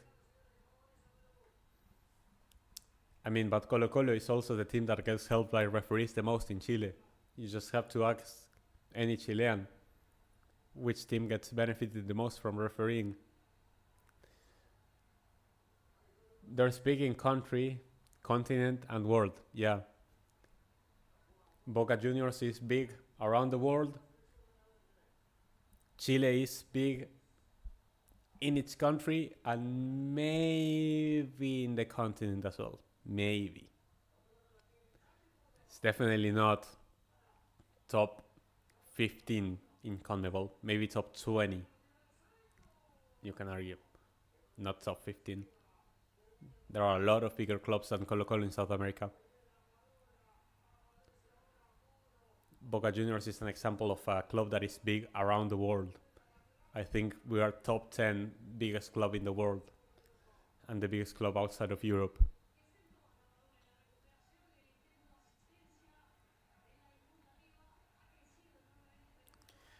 Throwing for Peru near the box, Antipolo. Let's see if Paulo Guerrero can put in a cross. He won the corner. Paulo Guerrero impact. Paulo Guerrero won that corner at 40 years old. Don't ever let them tell you that you're too old. Paulo Guerrero won a corner at 40 years old in a Copa America. Colo Colo is like Red Star Belgrade? Exactly. A team that has won the Champions League but is pretty much non-existent to the rest of the continent. Peña getting ready to take the corner for Peru. Maybe the set piece is what they need to get something into this game. Oh my god, what a save from Bravo, and the rebound is no. No, that was such a big chance for Peru. Wow. Alexis Sanchez gets a yellow for protesting. Oh my days, what a chance for Peru. The crossing for Peña. I mean, Peña is the one making the cross. And who made that volley? La Padula with the volley. Bravo tries to catch it. He lets the rebound. Paolo Guerrero tries to catch the rebound, but Bravo just barely gets there first. Paolo Guerrero would have most likely scored that if he had gotten to the ball first, but Bravo was quicker and is able to collect the ball and save Chile. Very dangerous. And that volley from La Padula could have been a goal. And the rebound as well, had Paolo Guerrero gotten to it. Oh yeah, I'm telling you, Peru looked better the second half. I really don't think Chile have been effective. Jennifer, the Universitario fan, is confident that Peru will win. Listen, I was not confident in Peru, but with the way they've been playing, maybe I underestimated Peru, or maybe I overestimated Chile. I don't know which one of the two is yet. But Chile has looked very disappointing, and Peru have been better than I expected them to. So maybe Jennifer knows more ball than I do. Maybe this game is so far different from the 0-0 France versus Netherlands, in my opinion. Yeah, this is a different kind of 0-0. Even though France versus Netherlands also had chances, it's not about the chances, it's about the type of football that is being played. Way more physical, way more vertical. Callens down on the floor now. Another injury for Peru. Another injury this game as a whole. I think I did, but considering I said 0-2, yeah. Yeah. Maybe we overestimated Chile from their friendliest performances under Gareca. We thought they were improving, but this looks like the Chile of old. Having a lot of trouble scoring, shaky defensively, not looking great. And they haven't gotten exposed because Peru's attack is also very lackluster.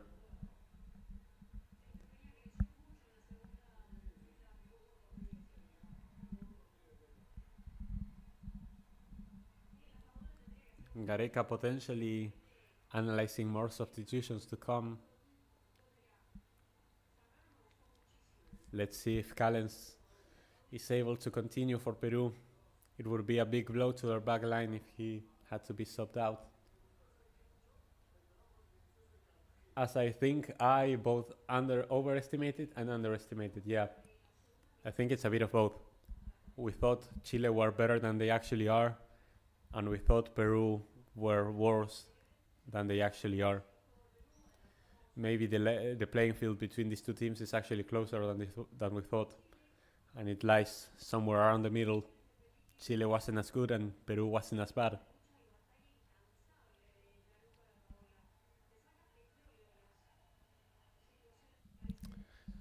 We're gonna see how much other time is gonna be, how much stoppage time is gonna be added, because there's also been, the play has also stopped for prolonged periods during the second half, and I think this benefits Chile because Peru were looking like the ones having the better momentum, and having the play stop like this doesn't benefit them.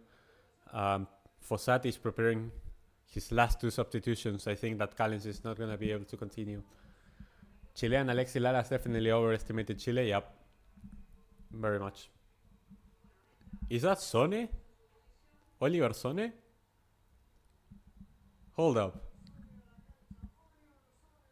Oliver Sone is gonna play for Peru.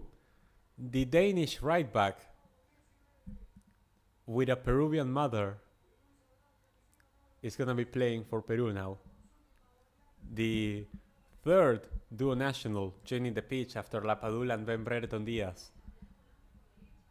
Oliver Sone playing right back for Peru, coming in for Callens, and also Andy Polo getting subbed out, and Luis Abram getting subbed in.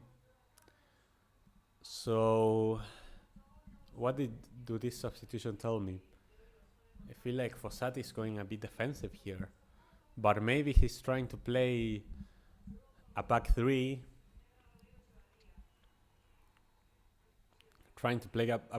and send your fullbacks further up the pitch, including Sone, who just came in.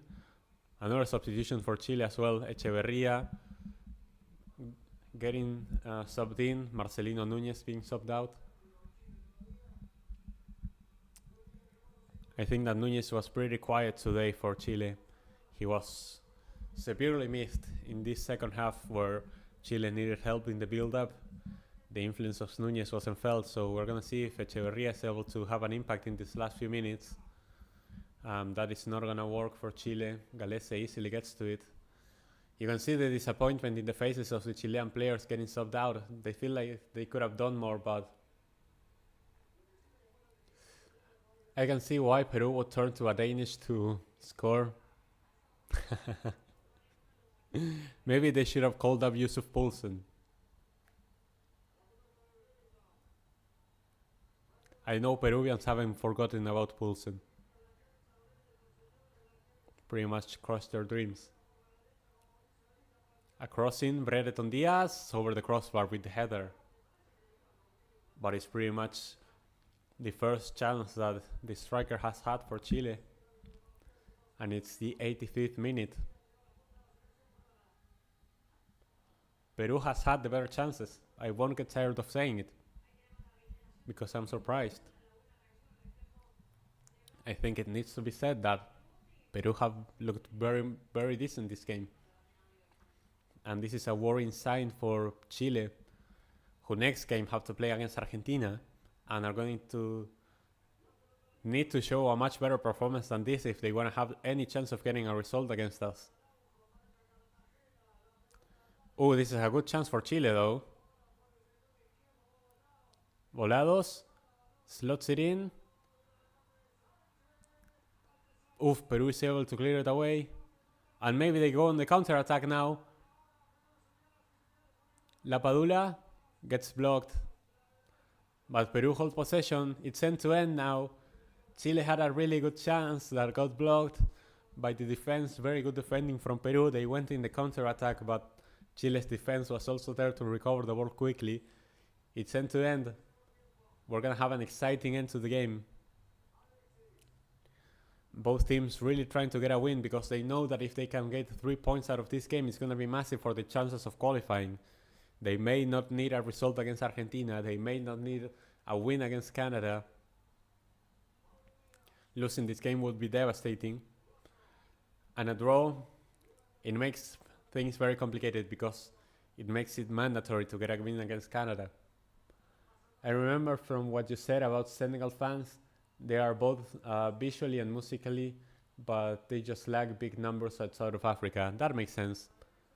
I feel the same way about Uruguay fans. I think that the Uruguay fans are very similar to the Argentinian ones, but Uruguay simply don't have the numbers. They are such a small country that it's just very hard for them to completely pack up a stadium and make more noise than the opposition.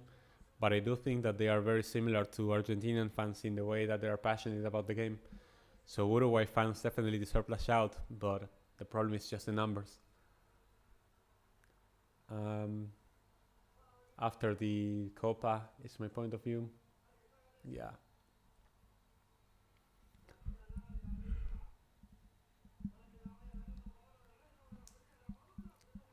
Paulo Guerrero is trying to wrestle his way with the Chilean center backs, but he's getting bullied off the ball. Uruguay definitely had the smallest representation in Qatar. Yeah, it's just they don't have a big population, and Qatar was just so far away. It's difficult for people from South America to get to to Qatar. Usually Argentina would bring more than 50,000 fans to a tournament, but to Qatar it was, with how expensive it was, it was as much as we could get. I guess that Uruguay had a bit of a similar problem. Ecuador were very underrated. Yeah, Ecuador fans were underrated. Welcome Anshul to the stream. How do you think Chile will play against Argentina? I think they will set up in a low block after seeing this game, and they will try to go on the counter-attack. Maybe with Osorio, with Volados, with Palacios. Maybe Brereton Diaz gets to appear. Brereton Diaz scored a goal in the last game that we played each other in the qualifiers, all the way back in 2022. That was because we haven't played yet in the current qualifying cycle. But Chile definitely looked like a very limited team.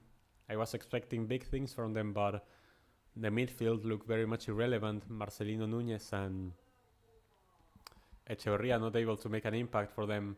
Alexis Sanchez was not gravitating much after the first chance that he missed in the first half. And both the strikers, Vargas and Brereton Diaz, have been a non-factor. I think that Brereton Diaz has looked slightly better than Vargas, but still not good for Peru. I mean for Chile. Not good for Chile. Peru has looked better than I expected. They have created a lot of chances this second half. You could make a case that they should be winning this game. We're going to have 5 minutes of stoppage time. I think Brazil has direct flights. Yeah, Argentina and Uruguay didn't have direct flights. We had to go to Spain. France should start Karistudiani as their number 9 against Poland. I have no idea who that is. I have no idea who Diani is. But striker seems to be an issue for France now, when you have Giroud, who's not the same guy anymore, and a Thuram who looks extremely lost without a second striker next to him, and with Mbappé injured. It's gonna be difficult. Me parece a mí o Canadá es superior a Chile y Perú. Parecen muy limitados Perú y Chile hasta ahora. Hasta ahora no. Y me gustó más Perú, la verdad, este segundo tiempo. Este segundo tiempo me gustó mucho más Perú, pero parecen los dos muy limitados. Canadá jugó muy bien contra nosotros. Over here comes Chile. That crossing is always getting cleared. Thanks, and do you think Enzo should start against Chile? Yeah. Enzo, if he's feeling great from a fitness perspective, he should start ahead of Paredes in that game against Chile. Even though he's not a natural DM like Paredes is, he's going to provide a lot more with his passing if Chile are going to set up as a low block. So yeah, I think that Enzo should start and Paredes be an option off the bench to kind of dictate the play once we've already taken a lead and to try and close out the game. I dare you to Google that to look up that name in Google. Then I won't do it.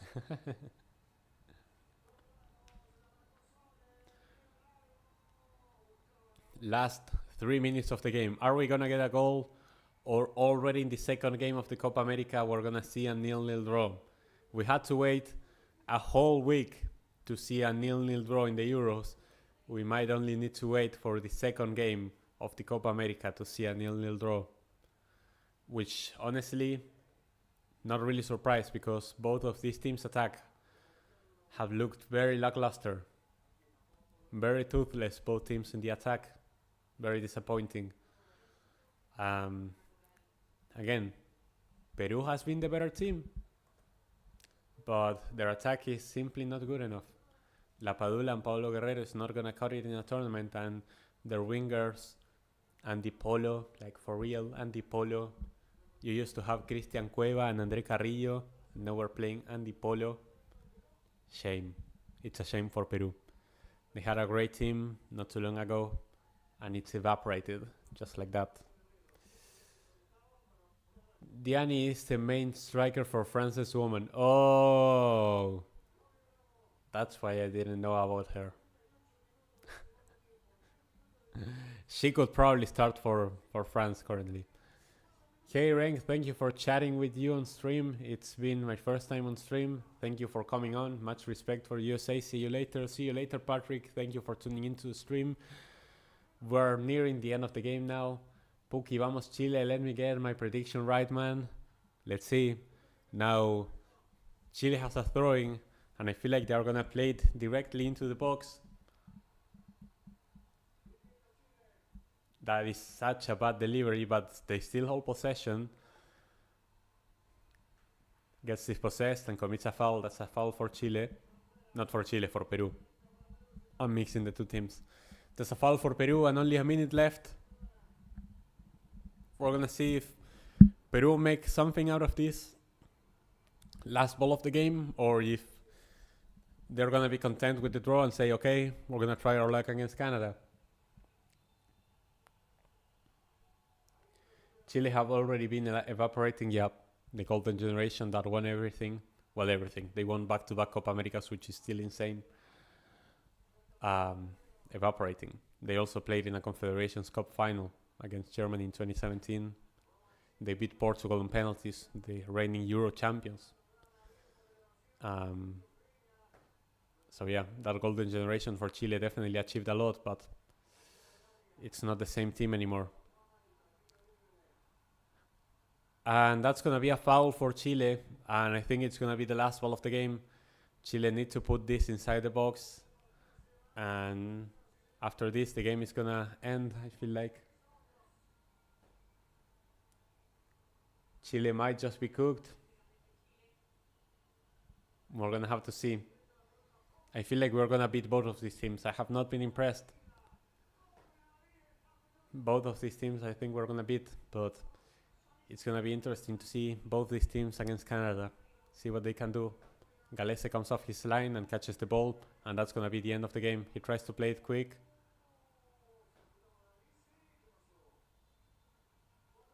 That's the end of the game. 0-0 draw in the end. Nothing can separate these two rivals in their first game at the Copa America. As any derby, it was meant to end in a 0-0 draw. And yeah, I think that both teams, Chile I think are feeling better about this result, which is crazy to say, but because coming into the game I was expecting Chile to win. But with the way the game played out, I think Chile can be happy with how this game played out, or how this game ended, I suppose. A 0-0 draw is not as bad, and now they can try their luck against Argentina, and then in the final match they have Canada, and if they win that game they can potentially advance to the quarterfinals. Peru are probably going to be disappointed, because with the chances they've had, they could have beaten Chile, and those 3 points would have been massive for their qualifying chances.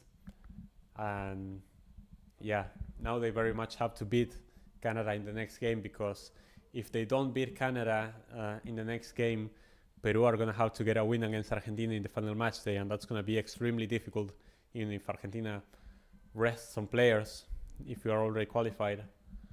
Anshul says, this 0-0 result is good for Argentina because Argentina are clear of the second place teams of the group by 2 points. Yeah, if we win the next game against Chile, there's a very high chance that we've already secured first place. So I think this kind of benefits Argentina in the way to securing first place in the group. I guess that answers your question, Pili, as well. Me parece que es bueno para Argentina. No me impresionaron estos equipos. Me parece que les vamos a ganar a los dos. Oh dear, Chile, they are set up to get cooked in the next game. Yep. I really hope we get to destroy them in New Jersey. Take revenge in the MetLife Stadium. What an awful game, says 8744. At least it was better than France-Netherlands. I'm going to say that much, but it wasn't the best football out there. Both teams awful in the final third, not able to finish their chances. Before the game I thought it was going to be a draw because it was a derby, a rivalry, but Chile weren't effective going forward. Yeah, Chile had a better build-up play in the first half, but in the second half they created absolutely nothing. Peru were the better side of the two in the second half, but they weren't able to score. And that cost them. Pregunta respondida, che. Yeah, I know. Don't worry, bro. Vamos, pibes. Saludos a Gonza Cardoso. Gracias, Cristian. Y sí, obvio. Saludos a Gonza, un crack. Sé que él está de vacaciones ahora. Como está en un parate del fútbol argentino, él está tomándose vacaciones. Pero sí, Gonza Cardoso es un crack y con ese chivo me ayudó un montón a que crezca el canal, así que obvio. Saludos a Gonza y saludos Cristian, obviamente. Peace out, guys. Peace out, Pookie. And yeah, we're gonna be wrapping things up. This was it for this game. It was an interesting game, interesting rivalry, and it definitely leaves everything up in the air for both teams. We're gonna see how the group develops after Peru plays Canada and Argentina plays Chile in the second match day. We're gonna be doing a watch along for Argentina against Chile, so stay tuned for that. Yeah, we're doing a watch along for Chile Argentina. I don't think I'm gonna have Ryan join in or anyone because it's such a pain having to deal with a guest in the stream, having to sync up times, and also watching the game on the stream and checking the chat. It's a lot for me. Whenever I get used to streaming, I may have guests on, but not for now. Ciao, bro. Descansa, Pili. Nice stream. Peace and sleep well. Sleep well, Mats. Thank you for staying up. And thank you for everyone for stopping by. Remember to like and subscribe for more Copa America content. And yeah, thank you all for tuning in.